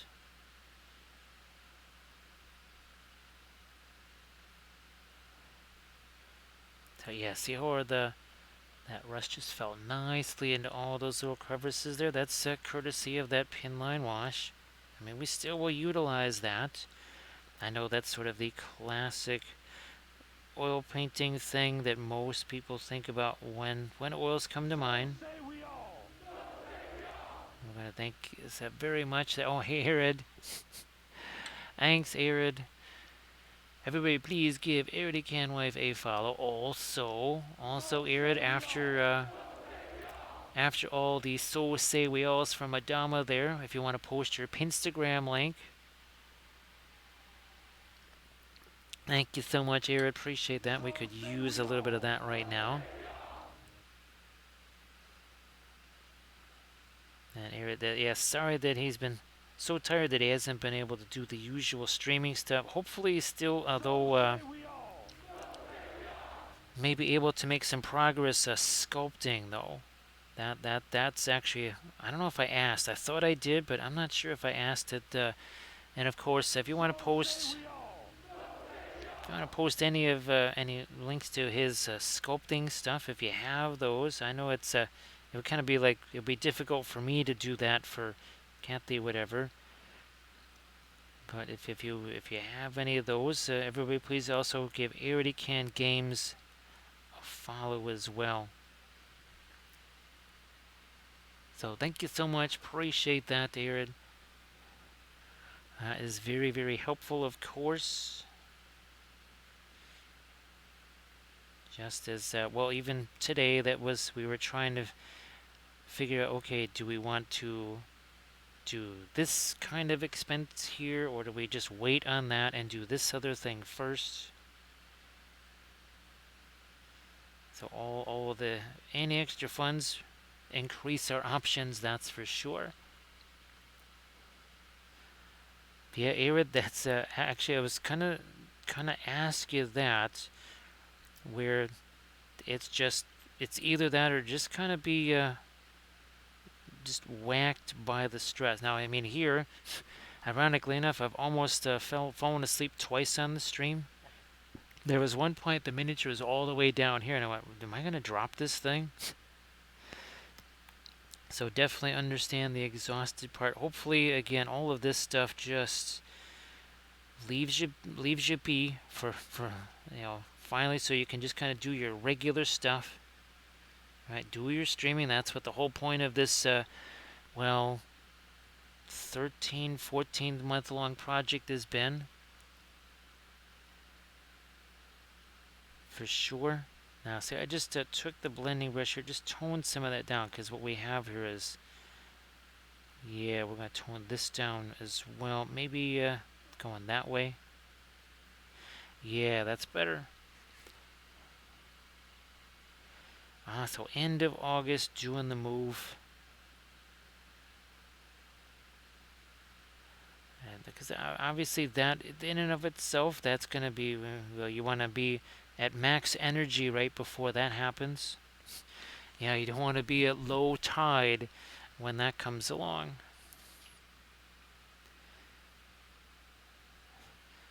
But again, everybody, please give Eric again wave a follow.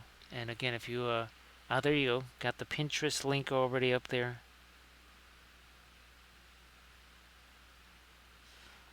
So again, everybody, please distribute those follows. I mean, that's the great thing about Twitch, is again to expand the community that way.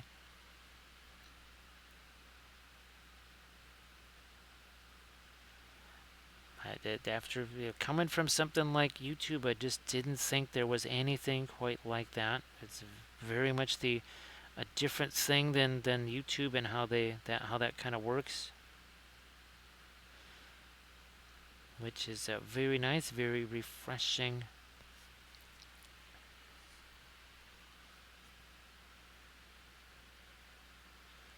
Do you want one? I'll darken that up too a little bit there too.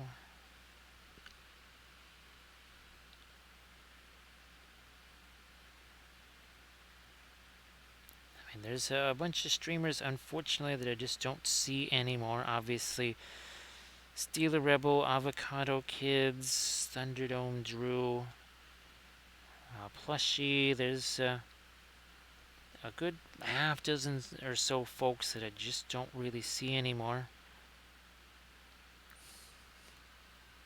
I know sometimes folks just change their schedule around. They might even still be streaming. I just don't see them or see the notification. So there's that too.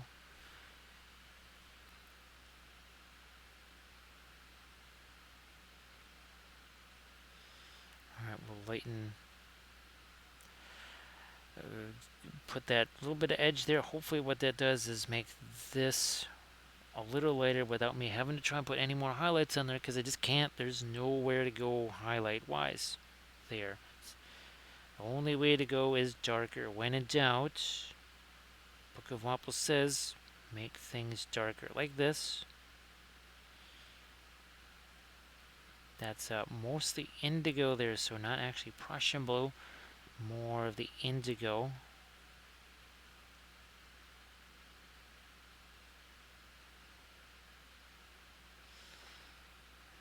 So yeah, Eric, I mean, in addition to the physical stuff, right, there's just a little bit of mental exhaustion there where you say, look, come on, no more surprises.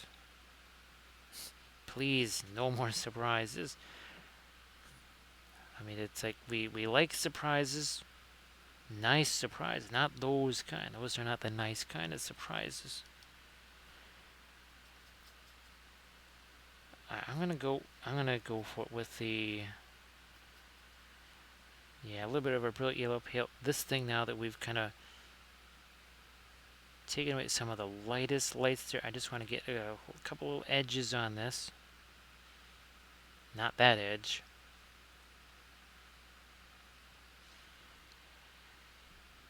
Now I'm gonna have to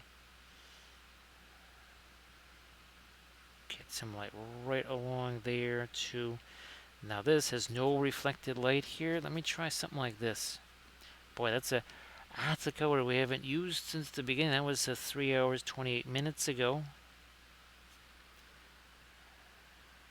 Let me try to lighten this up some more too here. Now I got a little bit more of the yellow in it. That's the brilliant yellow pale. Yes, I know I keep talking about grabbing the, what is that, the Radiant Lemon from Gamlin, and trying that as a little bit of a substitute for the brilliant yellow pale. It's not the same stuff because it does not have the Aureliolide yellow in it. Let's see, we got pigment yellow 3, white 6. So yeah, I'm gonna just double check here. But I think it's like pigment yellow 11 for the Aureliolide. No, it's 74. Okay, so definitely not that.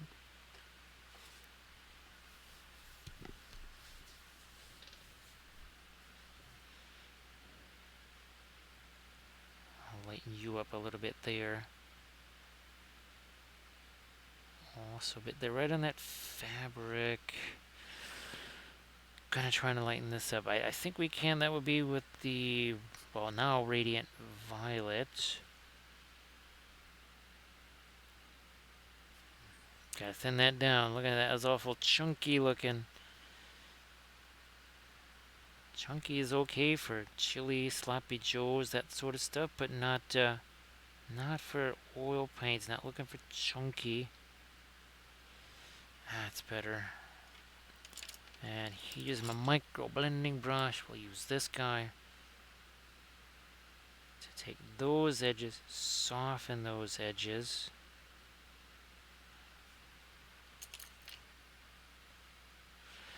Where is our...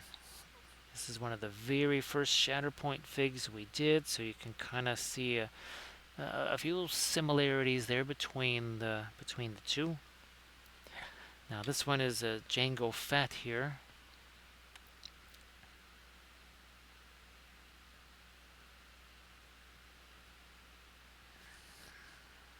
Back to the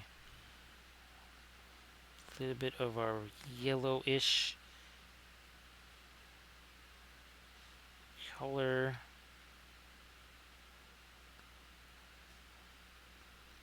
I'm looking at the edge of this thing. That got a little bit kind of wiped away. Same over here.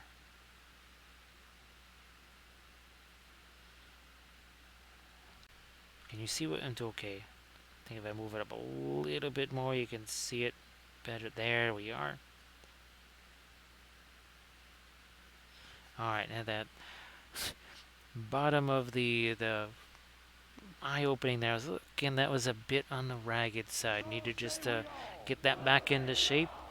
We also need to give a little toast there to Bill Robertson. Thank you so much, Bill. Appreciate that. That's 34 months. That's getting close to 3 baker's dozens right there. I think it's getting closer to 3 regular dozens. Thank you so much, Bill. Appreciate that. So happy Friday to you. It's still Friday here. And it's 11:32, so technically still a happy Friday. Yeah, we've been doing a lot of this Shatterpoint again, and we did the Count Dooku first. He was our Monday stream, I think. Then I did a tutorial video that just went up on the Patreon page, and then last night we did another one of those Magna Guard right there. So yeah, this is the last of that box already. Box is already kaput. It's already been done.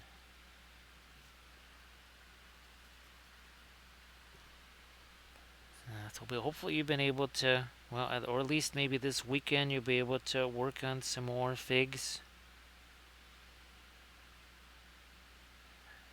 I haven't really added the lightest light up here on these folds. Let's try some of those.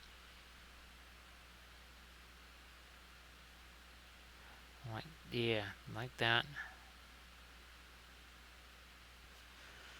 It's just essentially radiant violet. That's it. A little bit of a purple-ish color. All right, that's all right. I'm not going to put any more of the fast matte white out here. Just go with what I've got here.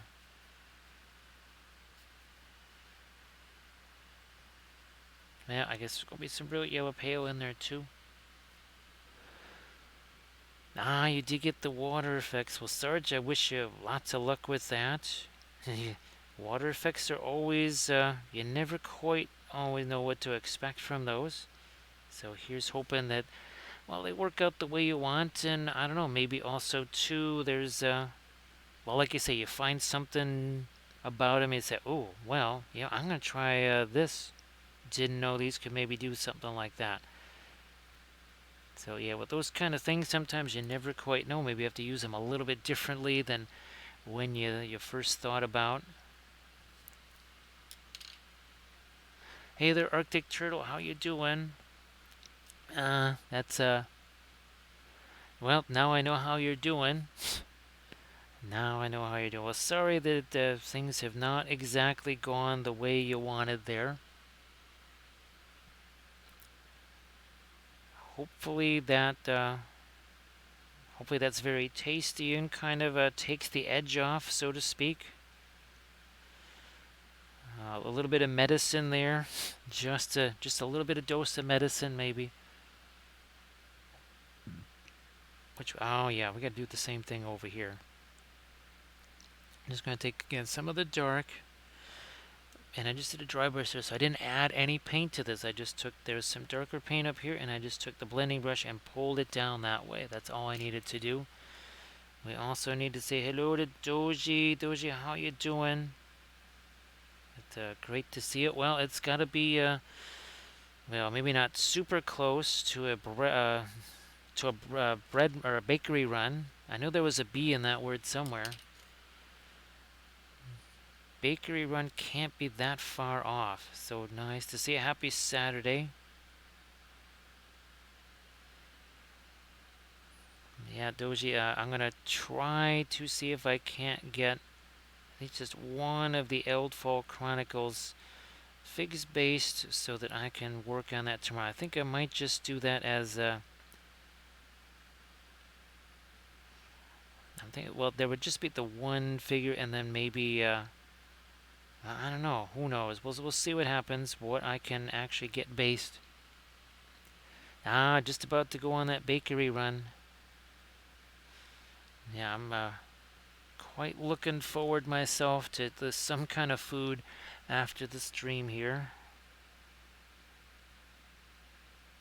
as I just kind of forgot in all the chaos of today to eat more than twice. Now again, here, see on the leathers there, if you wanted to do the whole kind of beat up leather, whatever, you could do that. Wouldn't be all that different than what we've done on some of the armor up here, or let's say that you might do on a textured cloth or whatever. Well, now is that to sort of push it one way, right, to kind of create those little wave effects like I've seen some folks do with the water effects, but definitely super excited to see what you come up with.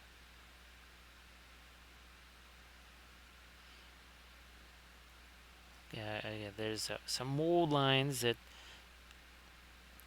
create a little mayhem with these guys.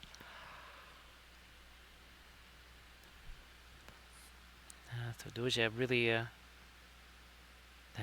does make me nervous. So see, I put a little bit of a kind of a chip right in there. No big deal. Nothing too crazy. I'm gonna take this, cut that edge away a little.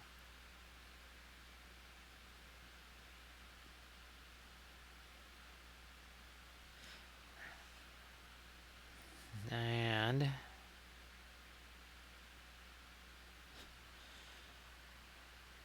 bit of this here, right on that edge there, because it's kind of open, right? The other end out there, that's in shadow, so not gonna do very much with that.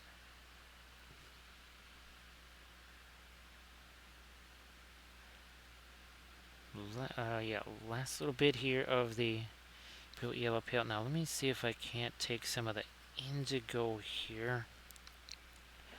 That's just a big old blob of white. What I'm trying to do is, there we go. So now we almost have a tiny bit of reflected light on this here.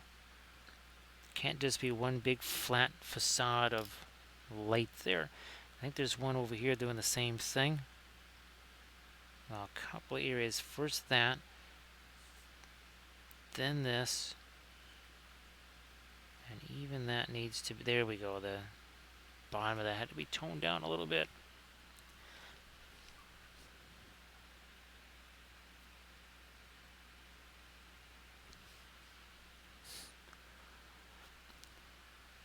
Egyptian violet, a little bit of the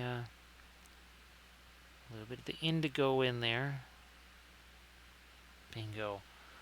So it was a very simple pre-glaze with this. It was entirely indigo and absolutely nothing else. That's after so many of the multi-stage pre-glaze things that we've done. This was as simple as it gets. It was just indigo and nothing else. Now, when we do things with the object source lighting, that almost universally going to affect how we approach the pre-glaze. Something like this, though, where pretty much all of the colors in some way are pretty much impacted massively by, say, something like indigo. Even here, even where we did the Terra Rosa rust, or even these warmer browns here for all of the pouches and the holsters, even that, still the pre-glaze for that was indigo. So let's say you're doing something that's purple, you don't necessarily have to have an Egyptian violet pre-glaze. Doesn't always have to be that way.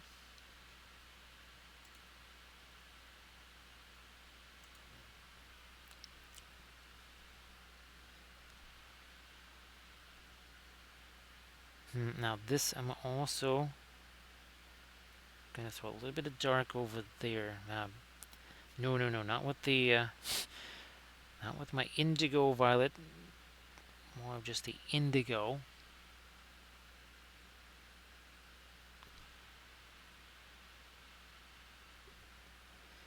Well, dark. Yeah, here, this edge, boom. This edge here.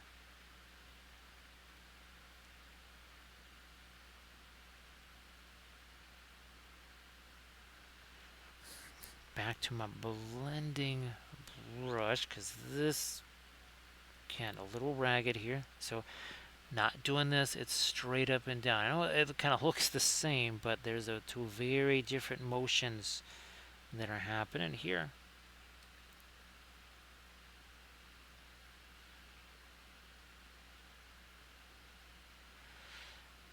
with this, I'm going to try to get a little more of my dark there. Yeah, that's better. Again, this is back to the indigo for the most part here.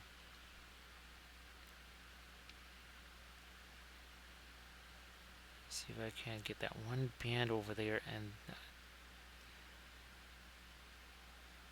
okay, we got the dark down there.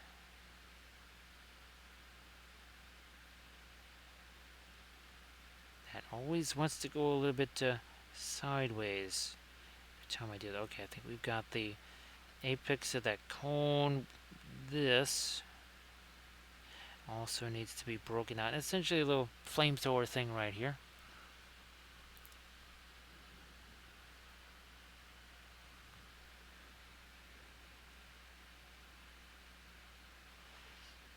Well, yeah, let's take this. Yeah, back to my indigo over here. Oh, yeah, really sharpen that up. Now here we have just such a, almost like a too substantial area of light there. We have to do something. Maybe this. And just cut a little bit more of that away. Take that blending brush to it again. Yeah, see, so now that highlight has a little bit more substance to it. I couldn't make that any lighter. That's about as light as it was going to be able to go.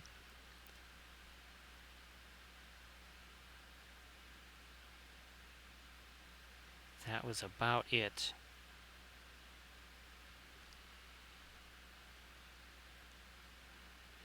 Okay, and we'll take some more of our indigo on this. I'm going to try and reflect this here. Can we do it? Don't want to make that too complex. Also, there we go. That another edge got a little bit wonky there.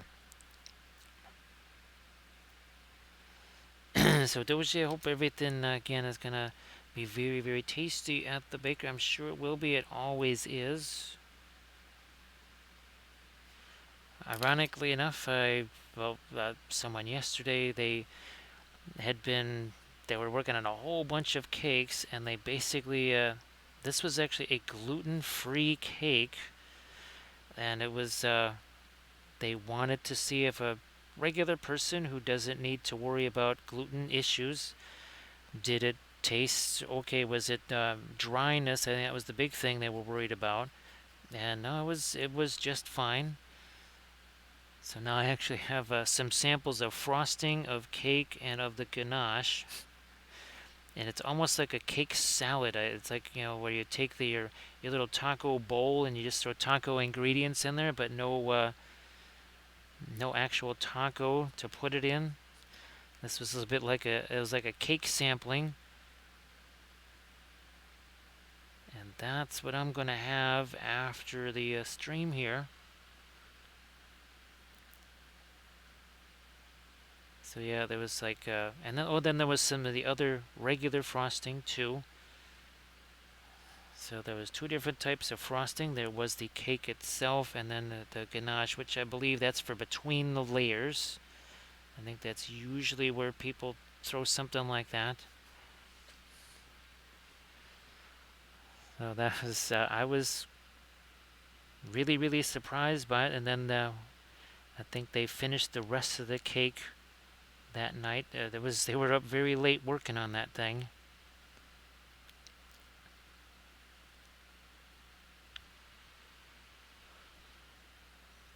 I'm gonna let me. Okay, yeah, that was just too much of a bother. See now that again, that looks like either extra reflections or maybe just some kind of weird battle damage, whatever there. Whatever. Doesn't have to be anything specific.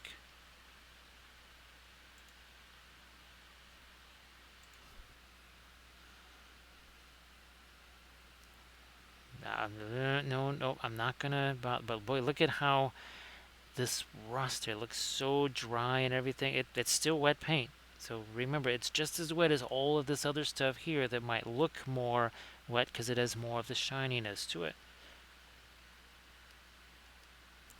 Especially now more with the pre-glaze, that's what we talk about, how it's set, right? It's not dry. May not be anywhere near dry, but it is definitely more set. So Doji, if you wanted to share any of your Eldfall Chronicle miniatures in chat there. Sorry, I didn't think of that before. It's been again a long, long day here. So sorry, I kind of spaced on that a little bit.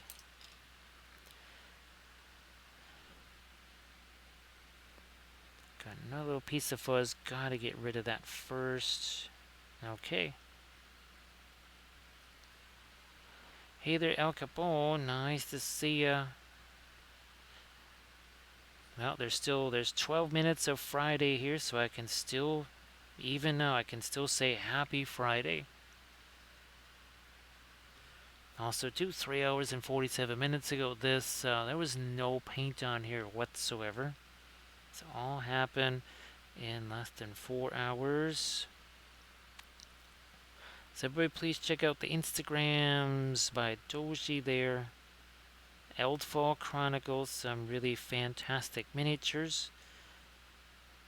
If I can get these things all based and ready to go, we'll be able to paint at least one of them tomorrow. Now, there's the last one. Now again, Doji, congratulations on all of those. That's really spectacular. That's got to feel like a major, major accomplishment there. And it's not like life was any less busy, right? There was still lots of activity going on. Taking some of the Van Dyke Brown here. Again, this is that horizon line that we always talk about here. We're also going to welcome in Zambies. Zambies, how you doing? I saw you were playing some more Diablo. So, were you in search of Paragon levels? I guess that's what that might be there. So everybody also please check out that Instagram link by Doji.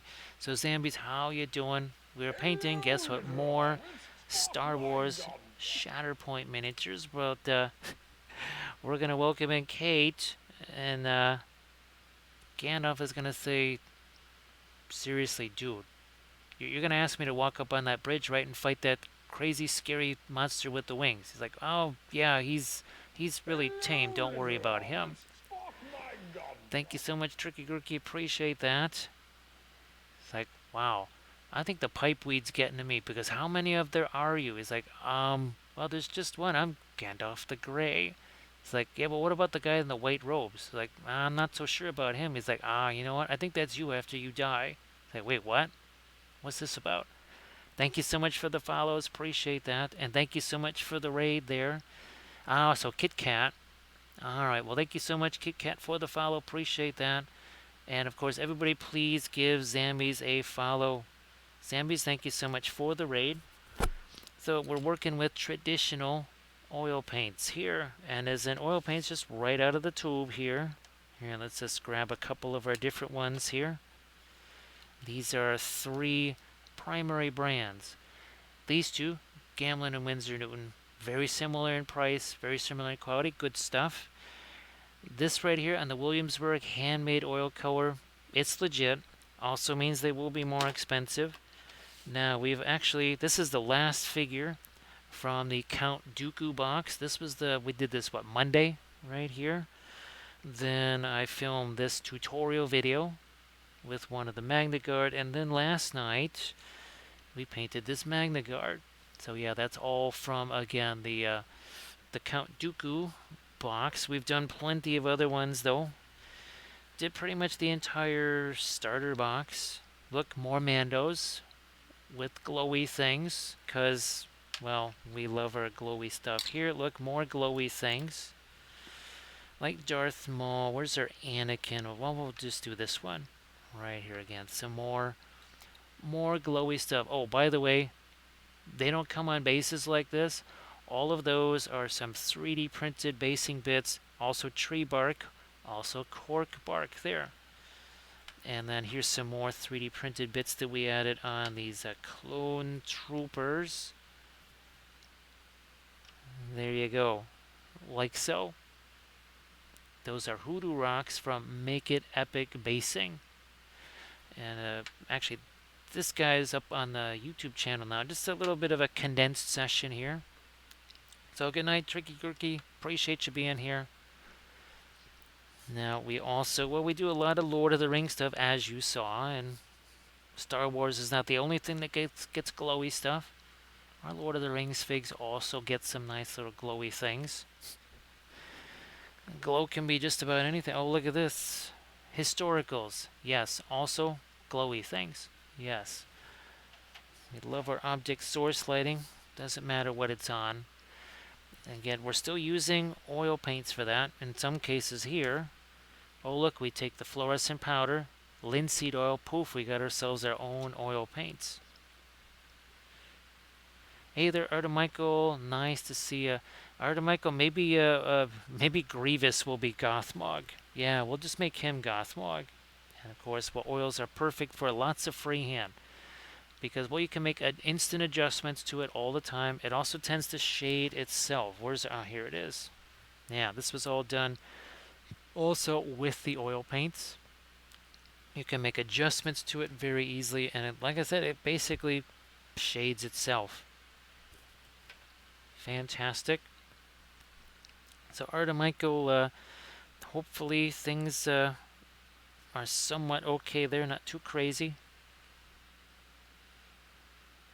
And again, thanks so much, Zambi, for that. I know you have to head off to sleep. I understand that. That's for sure. So thanks, Kit Kat. Now we also have some here. Let's get some of our larger scale figs out here. Where's our... Oh, there you go.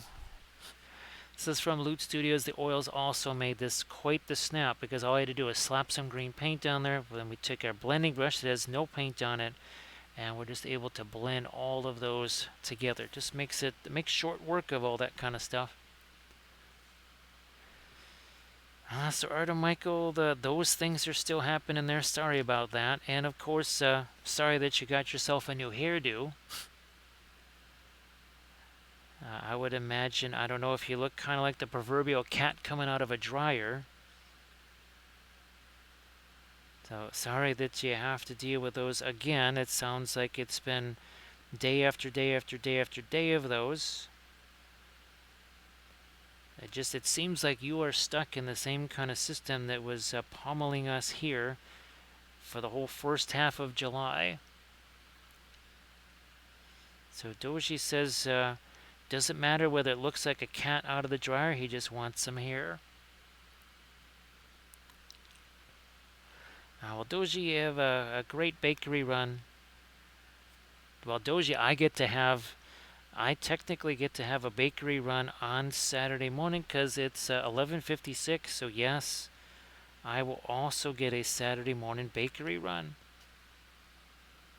That sounds good to me. Now this here,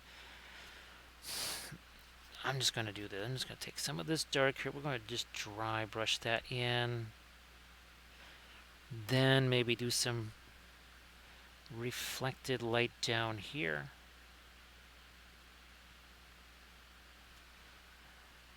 Might even do that more along the lines of our radiant violet, perhaps.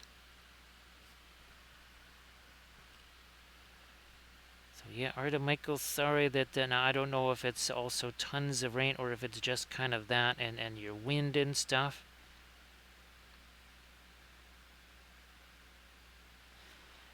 But I have to say I'm already kind of looking towards winter. I must say that.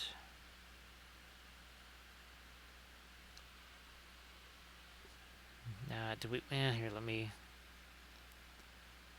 throw a bit more. That's again the straight up radiant violet there. one last bit of it over here. So Art and Michael, I would imagine that you're just kind of not really trying to print through all of this.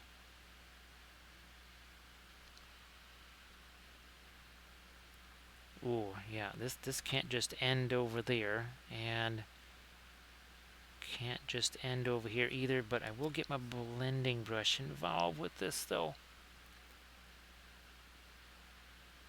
And take some of that, pull that down this way.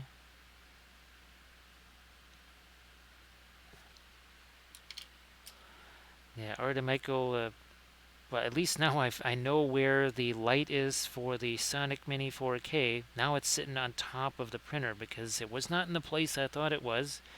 Fortunately, I just happened to run across it today when I had to be moving other stuff around, and I went, whoa, okay, I thought it was already down on the printer or by the printer. No, it was not, but now it is. So at least there's that.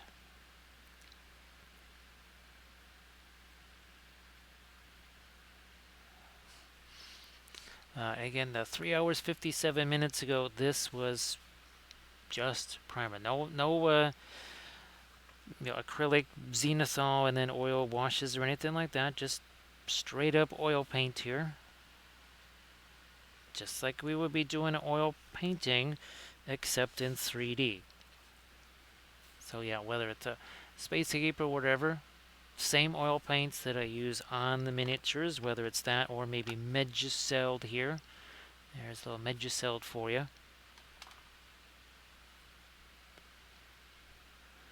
But we're going to throw a little more of my... Who knows, maybe we do make that look a little bit scratchy there. I mean, we could do that. We did that with the armor up here, so we can do that too.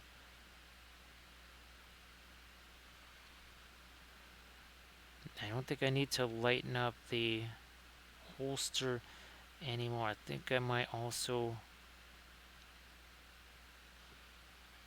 Yeah, I will do that. Okay, I was going to actually go the other direction of that and darken it down, but I sort of actually like that a little bit lighter, for sure.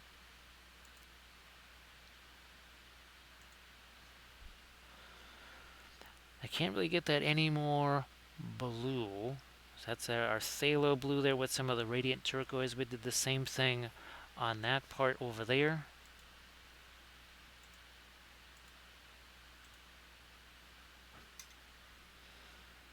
So yeah, I think we're okay there. Now what I might do is, since it is now midnight here, got to do a bunch of other things, and we're at the 4-hour mark, I might head over to Kagoma's Fury. Since this, again, this is the last miniature from this box, we'll try and get those, like we've been talking about, those Eldfall Chronicle miniatures ready, because we've got to be streaming tomorrow. Well, now later today, because it is officially Saturday here. I do want to thank everybody for all of the cheers, the bits, the subs, the follows, and the raids. Thanks, Bitron, for doing those clips. Of course, also Armored Wolf for doing all the moderation like Armored Wolf does. That is much appreciated. I'm actually going to get the raid countdown started here. I'll get that going underway. So thank you so much, everybody. Again, I appreciate you being here. And yes, look at that. And one week's worth of streaming and filming, right? There's our whole Dooku box. Thanks so much, Varlby, and I do hope things get better for you also, too. Definitely hope things get better for you. So here we're going to raid right now. Thanks so much, everybody.